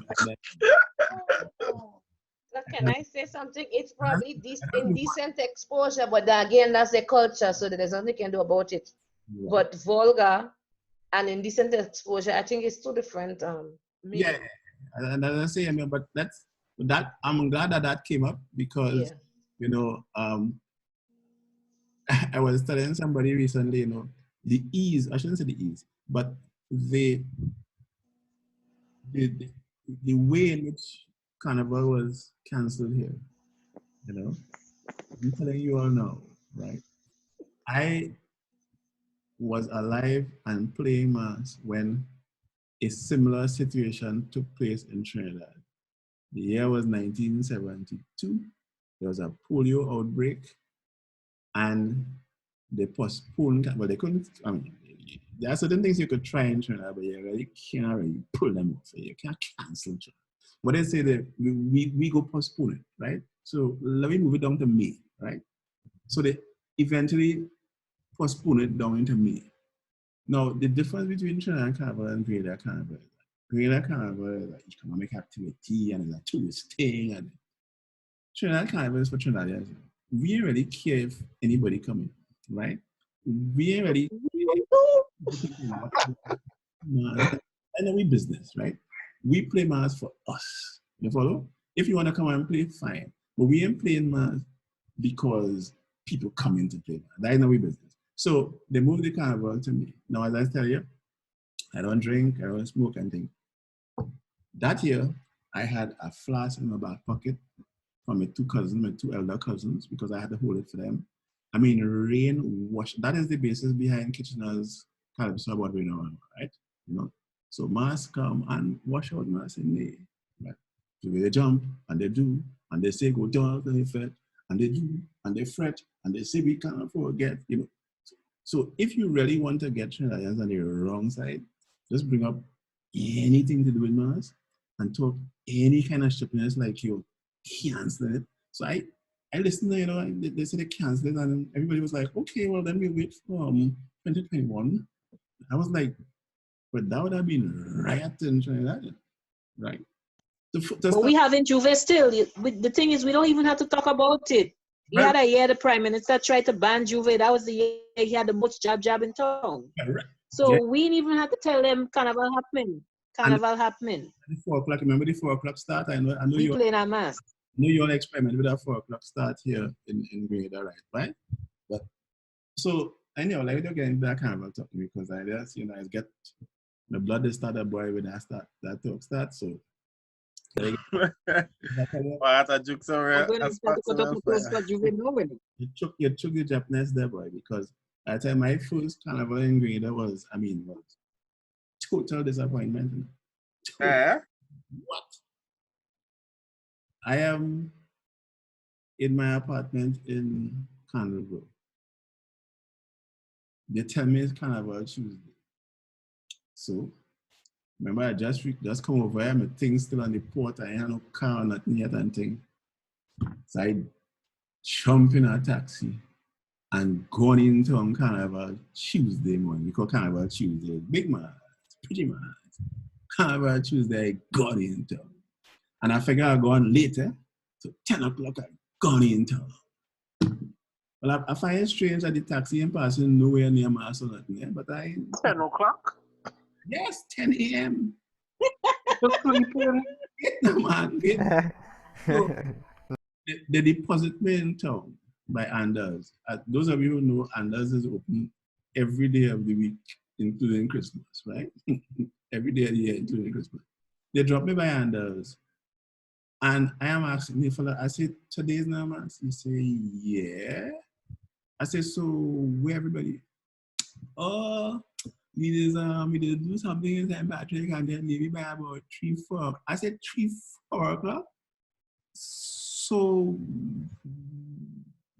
what kind of thing is that? I mean, he said, well, just from the thing along the can. I was like, are you crazy? If you are playing Mass Carnival Tuesday in Trinidad and you miss your band at 7 a.m., you have to have a friend with a walkie-talkie and need to find that band because the bands are moving off at 7 a.m., right? So when I came here with this kind of mindset that Carnival Tuesday will be a big thing, then I hear, you know, well, the non-tour trip. By the time I eat my food by Anders, find a taxi because you never have plenty taxi, right?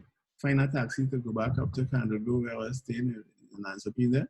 I just think and open my computer and just start talking to my friends in Trinidad and but you won't believe what happening here. Today's Carnival Tuesday, you know, and I home. You understand? Because it has something in St. Patrick and something in St. David, and then they go come down the town. So let me leave that Carnival talk right. Peeps, very well. Karen? Yeah, but I must ask, I show your perception change a little bit now. About yeah. I play Monday night and thing and last. Well, of course. but as I say, you know, it's you know, it's not something that, you know, we could talk about because you see the thing with Carnival in Trinidad is that I have not been able to experience Carnival in Trinidad at all. For all the years, 50 something odd years I was down there playing Mass, right? Because Mass for me always used to be Port of Spain, but while Mass going on in Port of Spain, I Mass in Arima, that was in Cuba, that was in Sando, that was in Cedral, that was in Scarborough. You know how much years I promised myself I said I had to go to a Juve in Sando. But I can't make it yet, right? Because it's such a, it's such an intense thing. It's a truly national thing. And so you can't really ask, well, where masters be at 7 o'clock on a Carnival Tuesday. Mass all over the place. Valencia, little towns like Valencia, Rima, everybody at mass, right? So anyway, enough for the cultural lesson. But the point remains that how you sell things, because even in Trinidad, they were able to sell the idea of postponing Carnival because it was a serious outbreak. I mean, polio is not something you just play with, right? People know that people could dead with that. So they agree and they move Carnival to May and we end up with Rainorama. Cool? People? Hello? Yeah, we cool. Yes, yes. While Yes, we're on yes, that, yes. while we're on that, Steve, I want to raise Okay. one other thing. Karen, please don't bring up any Carnival example. No, nothing Carnival wise. It's about marketing. And no, to put it in a nutshell, we don't market Carnival in China. Yeah, it markets itself. We know that. We ain't inviting nobody because we already care. Somebody can come, we ain't ready, because we ain't doing it for, right? Yes, so go ahead. Sharma, you were saying something? So, I'm thinking about our CSO, right? Yeah. And what our aim and our mission is and so forth to help strengthen almost all the CSOs in whole like Grenada. Now, you raised earlier a point about Specto and those CSOs who have been operating and who has been successful for years, right? They may have the ups and downs, but on the countries inside, most people see it as a successful organization. Right. And for us to go in and play big and brave and bad and think that we could teach them something, they might say, well, oh, you all come with your degree, but I could teach you through experience because we've been doing that for years.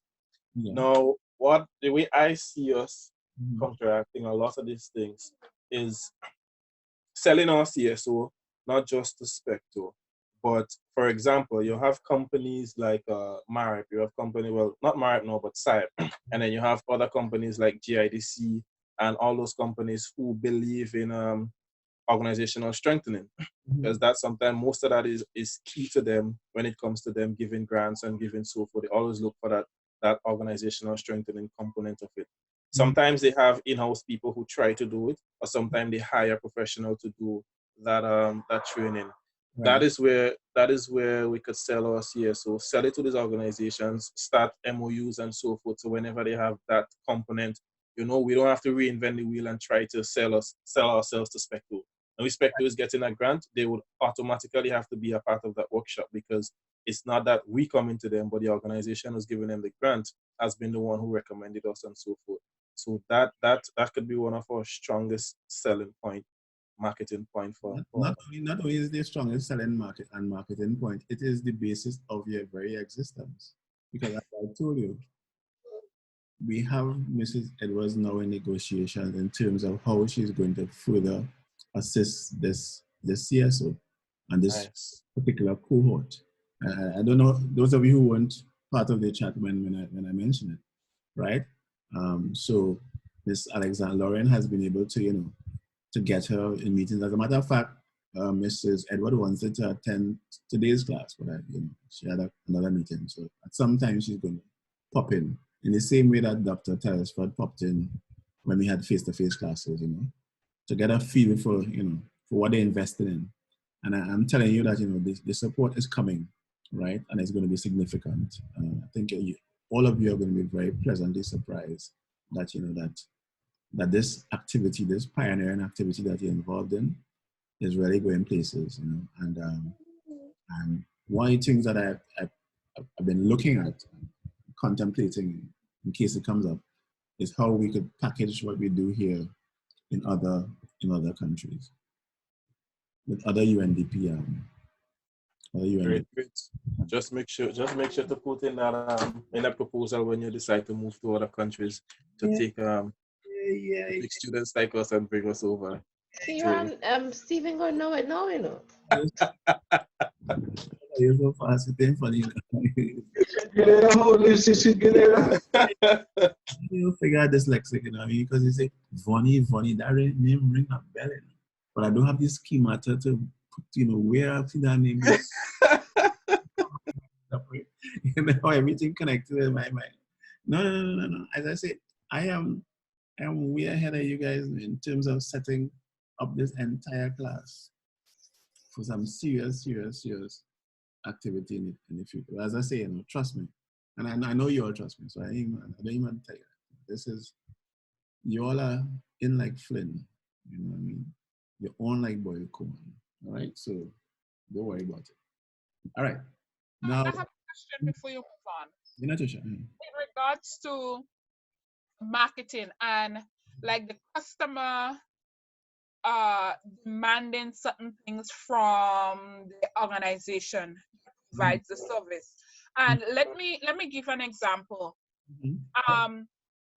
The other time I had to visit the dentist, but the one that I usually visit was out of town, so I really needed to get a clean. So I visited one that the reputation out there was no good. Everybody's scared to walk up stairs. Okay. I did not have a choice. So when I went up, you know, even in the hallway, persons was, you know, talking and so forth, and you could hear some of the negative comments in regard to the Lord, and make it worse if they hear somebody bawling from inside the room. That's a next story. Everybody jittery. So when it was my turn and I get in there, as she told me, you know, get on the bed and whatnot. So means before I get on the bed, I need to have a conversation. And I told her, she said, go ahead. I said, you know what? I came here today because my dentist is out of town. And I'm telling you, you have a reputation out there that is really not good.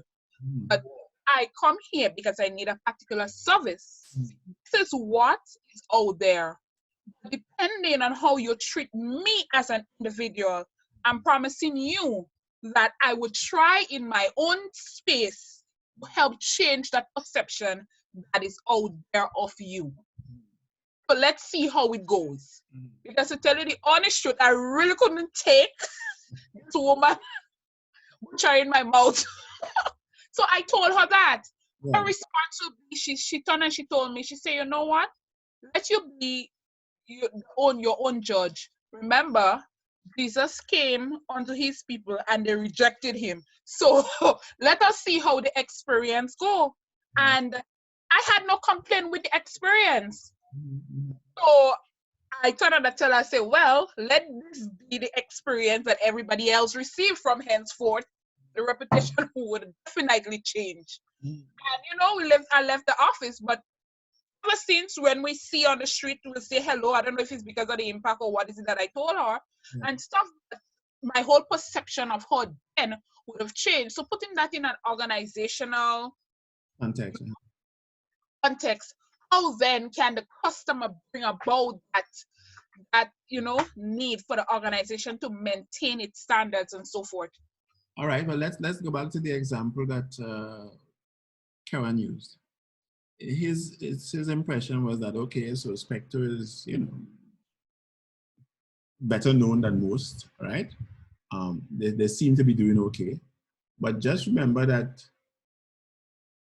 I got involved in Spectre because they came to me, right? And UNDP, you know, subsequently asked me to work with them, so that there was always a recognition, even within Spectre, that they weren't performing at optimum. You with me? So it's okay if you're doing well for 25 years, but that well wasn't excellent, you know.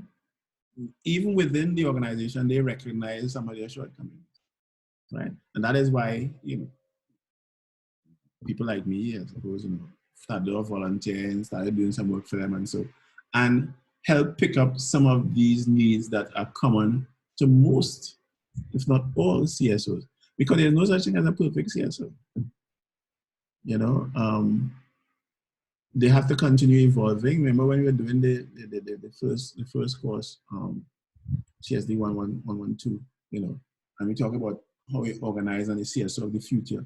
If the CSO has to continue evolving, So even though you guys start off as a CSO with, 12, 20, 25 graduates in this particular discipline, it doesn't mean that you stop learning at that point. You all are going to have to continuously evolve as circumstances change. Because the new development challenges may not only be environmental. Because as we have seen in the last couple of months, the development challenges are health-related, economic in nature, the environmental. What we are really going into is an era of risk reduction. And we are going to have to, as development specialists, deal with risk reduction across the board. So those risks are going to be economic risks and people losing their livelihoods. They're going to be environmental risks with climate change, etc. And then they're going to be health risks with zoonoses and other diseases like COVID-19. And they're also going to be health risks that are associated with lifestyles. So all your non-communicable diseases and so on, how are you going to address those as people working in development? So that's why I say your future is assured in, because there will always be need for that other estate. You have the public sector, you have the private sector, and there will always be need for that non-governmental sector, right? Which, just because they're non-profit, aren't going to be failures, right? They're non-profit only in terms of what they do with the revenue that they generate, but they're all going to generate revenue, right? And that revenue is going to be used to pay their staff appropriately, to hire the appropriate skills, and to execute the mission, whatever that mission turns out to be. I want to make a connection, please. The fact that Specto approach you, and subsequently UNDP approach you, it means that, well, and I like to say you are not, for want of a better term, someone less qualified and less exposed, whoever that is. It also speaks to the level that the organization wants to maintain. Would you agree? Yeah, I mean, just remember that a lot of it was accidental. Okay. Accidental. I mean, the thing is that I am no stranger to Grenada, right? That we had friends in common, right? Then Claudette Pitt approached me, I knew Simone remembered me from on campus when she was a student there. So it's not as if I just drop out of the blue and they figure, hey, I have this bright fella down in Lansopine, let me go and ask him. I was well connected. And again, that same word that I keep using all the time, networking. Networking. Network, right? So in the same way that Kenya and Karen and Glenda and all these people, and Noja and all these people feel that they're going to have me working for free in their CSO, right? Because they feel they are my friends and they feel I'm part of their network, right? I'm a big surprise for them, right?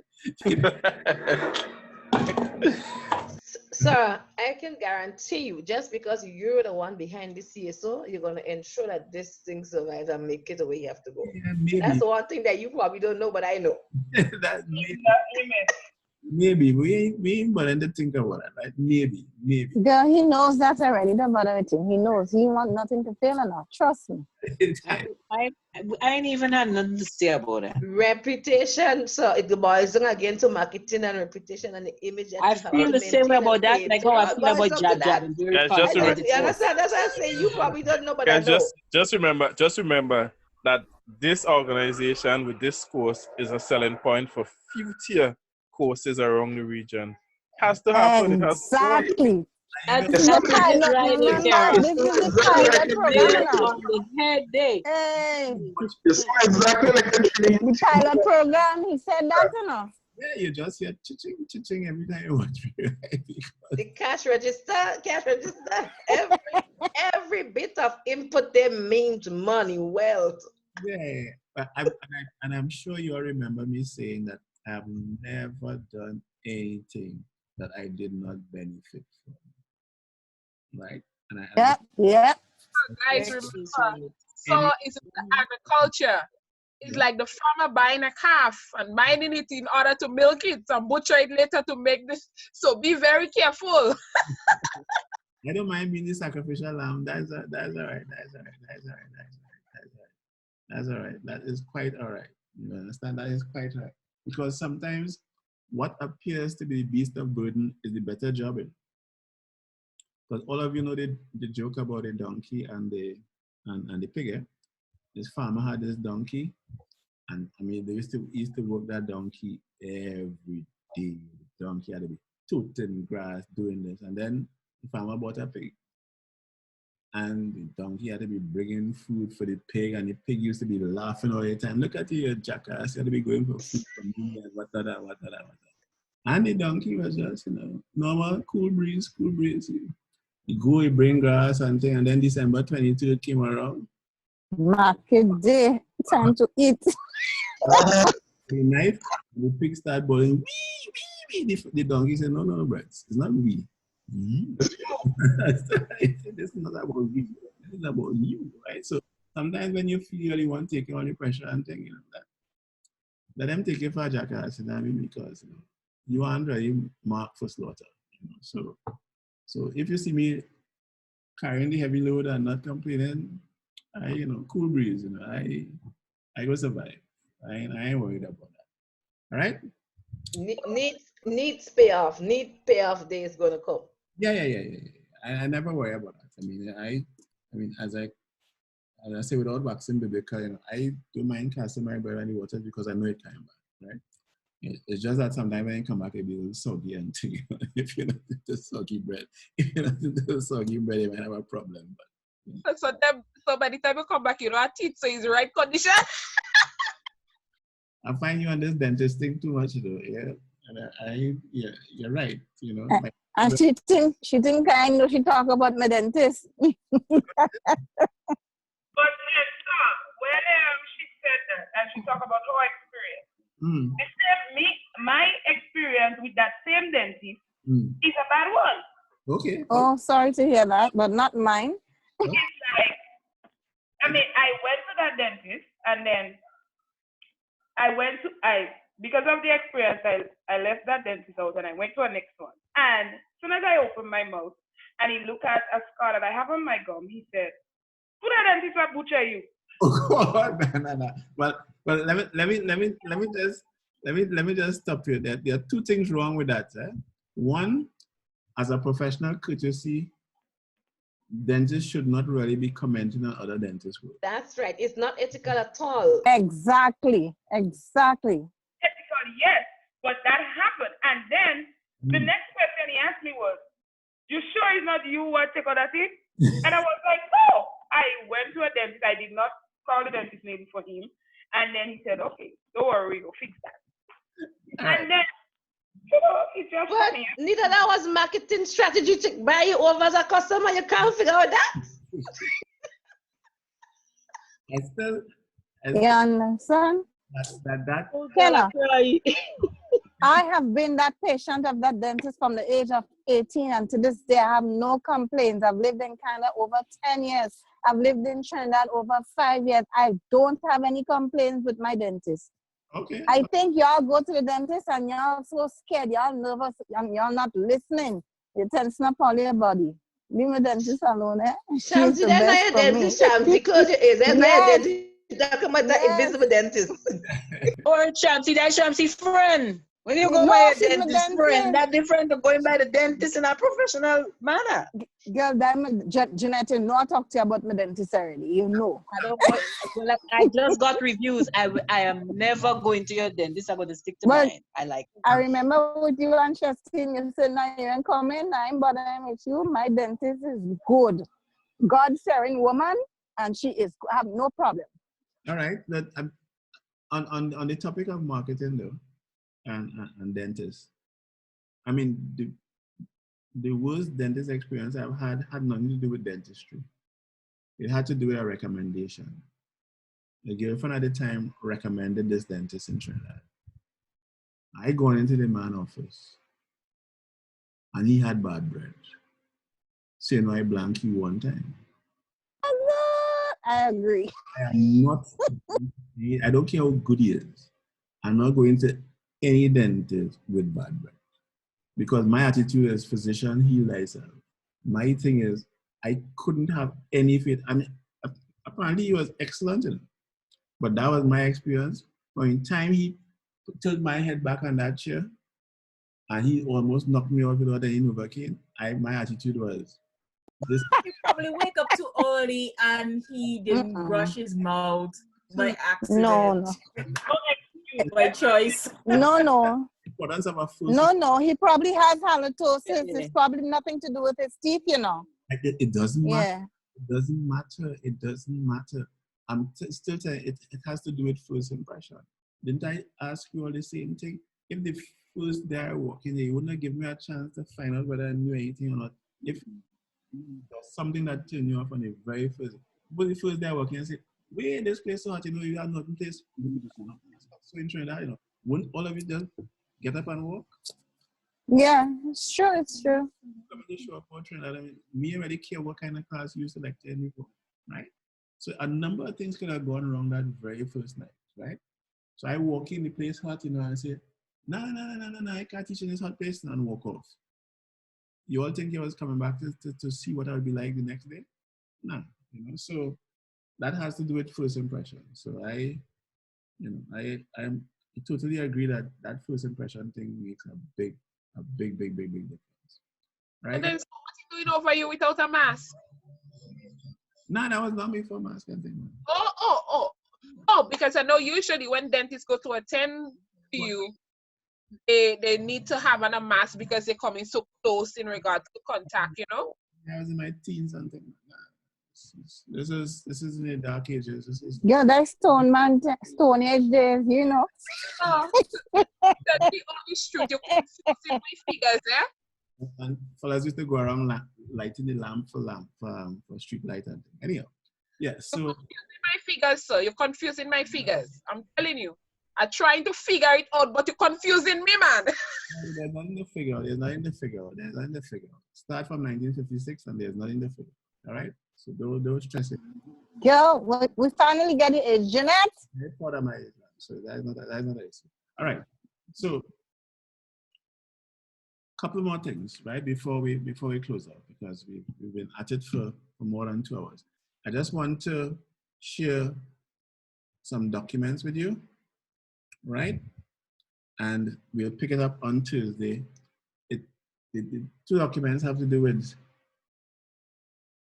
pointers for marketing CSOs. You know, the type of stuff that you read, you know, on your own time when you're not engaging face-to-face, talking about Carnival and Nicholas Steele and Trump, right? How many of you have been to courses on marketing that end up talking about Spice Mass, Carnival, Shamsi Dentist? First time, sir. It's not first time. Right? And all of that, as I said, that's why I started this session with this talk about schema. I honestly believe that is the best way to learn.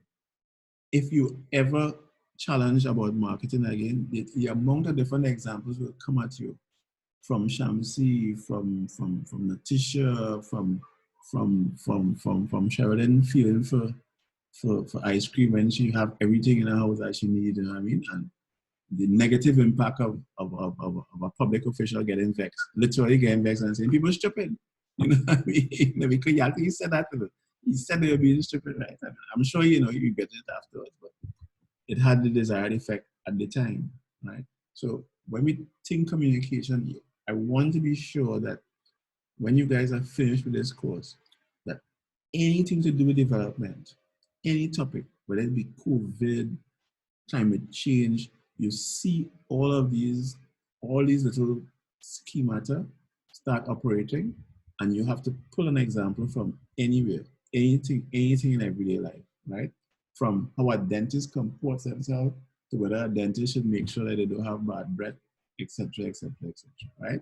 And I think once we have done that, then I would have done my job.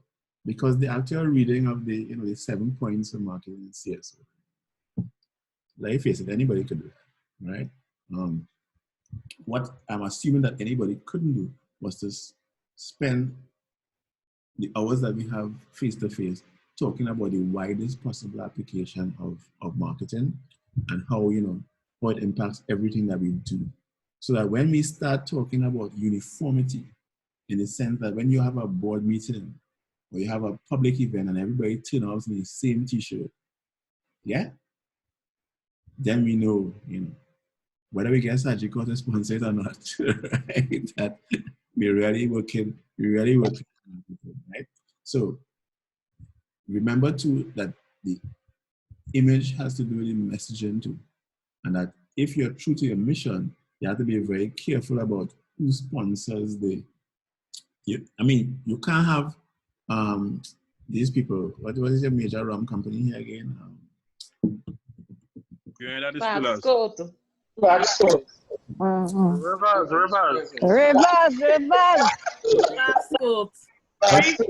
What the rum is coming out now. Cool down. Your CSD. Careful what you say about class code to know. The marketing manager is my best friend. Watch it. That's what I'm saying. Might be able to get some funding. So what you say? I'm going to tell you a secret about class code. After that, you might go change. You will switch to Rivers. Tell her again. Rivers is the best. Anyways. All you rum people, please. Imagine we started an Alcoholics Anonymous group in Grenada, and we had a nice t-shirt and thing. Would you want Clark's Court being the sponsor of that t-shirt? No. Maybe conflicting messaging. Yeah. Arrest me, please. Let me tell you. It's how you market it? No. Let me tell you what messaging and brand name has to do with all this. Kieran, you can't try that, Kieran. Once that name is, a different message that got there.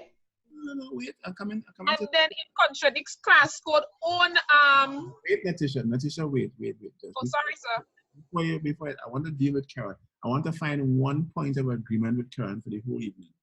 Because I pung him hard with that carnival talking. I hope he learned his lesson that he never bring up carnival with me.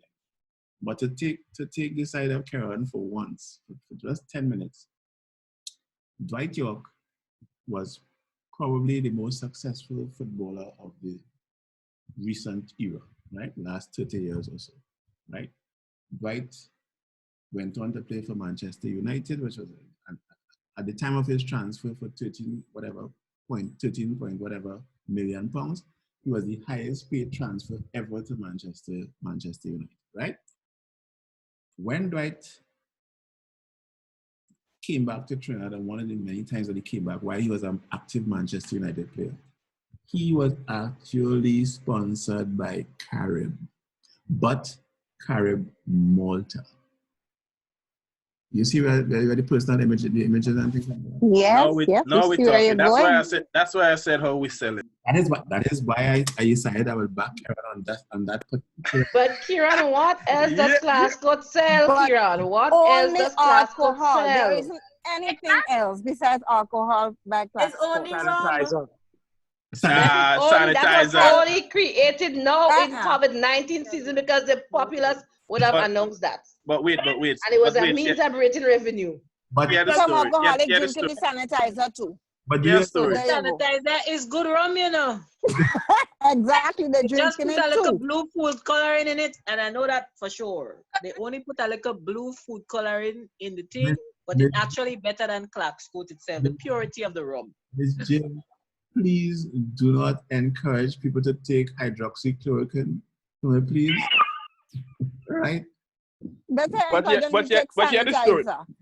yeah, the story. Outside of the hand sanitizer, lately, Classcode has made some serious interventions. And they've made some intervention to use our local fruits to create rum. A lot of our local fruits, passion fruit, whatever the case is. Yeah. Then they move on to create rum with one of the best chocolate in the world, which is Juve chocolate. Juve. Now you're talking. So Karen involved in that company? It still doesn't change the fact that it's fruit rum and chocolate rum. So let me hear you. Come better. And Karen, remember we were talking to her?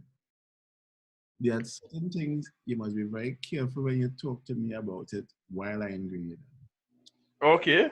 Pineapple is one, and chocolate is the other one. Nah, come on. Yeah, we can't battle that. Wait. Let me just ask you one question, right? Chocolate comes from cocoa, right? Uh-huh. Where do you know in Grenada they plant Grenatario? No, I may not know where they plant that type of cocoa, but I know that the type of cocoa we plant. Have you ever heard of it? I'm not sure. I never pay attention to the types of cocoa. So Grenatario. something I would have to research on. Wait. But what I did research on, go ahead. There's such a thing as Grenatario cocoa. You know why? Because there's such a thing as Trinitario cocoa. I know why it's called Trinitario cocoa. The cocoa in the world comes from. Wait on the drum roll. Brrr. I don't even want to hear that. Mr. Maxime, from experience, and let me tell you from experience. Listen. From experience in some of the best producers in the world, which is the Chinese. The best producers in the world? Yeah, Chinese produce a lot of. Karen, you crazy? Talk about the Germans with the chocolate, please. No. Not with chocolate. I said some of the best producers, agro-processors in the world. Oh, okay. Agro-processors. Oh, Chinese? Okay, sorry, go on. Very much so. Kevin, wait. Let him dig the hole now, and then we go bury it. Go ahead. I've seen it in my eyes, so I know. So then they said, and I'm talking about some of the world scientists talking about, they didn't even study from China, they study from other countries. Yes. They said that they've came across some of, well, I don't even know if they understood what cocoa was, but they came across some of the raw materials that makes chocolate. And they claimed that Grenada, and I want to say it loud, Grenada has almost one of the best. Almost one of the best. Oh yeah, sure, of course. But wait. No. But hear that.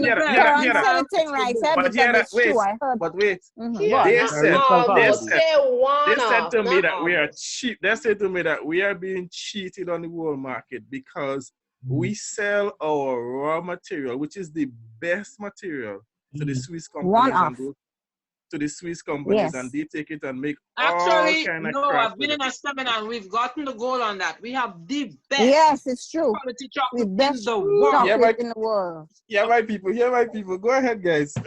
No, but it's true. Hello, I'm the daughter of a farmer, eh? I'm agreeing it's true. I'm agreeing with you. Land the plane, I'm waiting. Wait, haven't you won prizes for the best rum too? Of course. Well, of course. So go down to Guyana and tell the people at El Dorado that. Bye. I thought you were gonna say about talk about punching us at 19, and I was ready for you. I was going to talk about 1811, which you all don't even know how much it costs because you can't afford it. But bye. In terms of marketing, my home. What's that? I'm showing off right now. Anybody see it? Yeah, Juliet. Yeah. Chocolate right there? Yes. Oh my God. Wait right there. Don't move. Wait right there. Right there. Don't move. I'm waiting for something to come back. You can't take that pressure. Get some cocoa straw from up in Piparo. Cocoa straw you go and get and bring. Some cocoa straw from Piparo.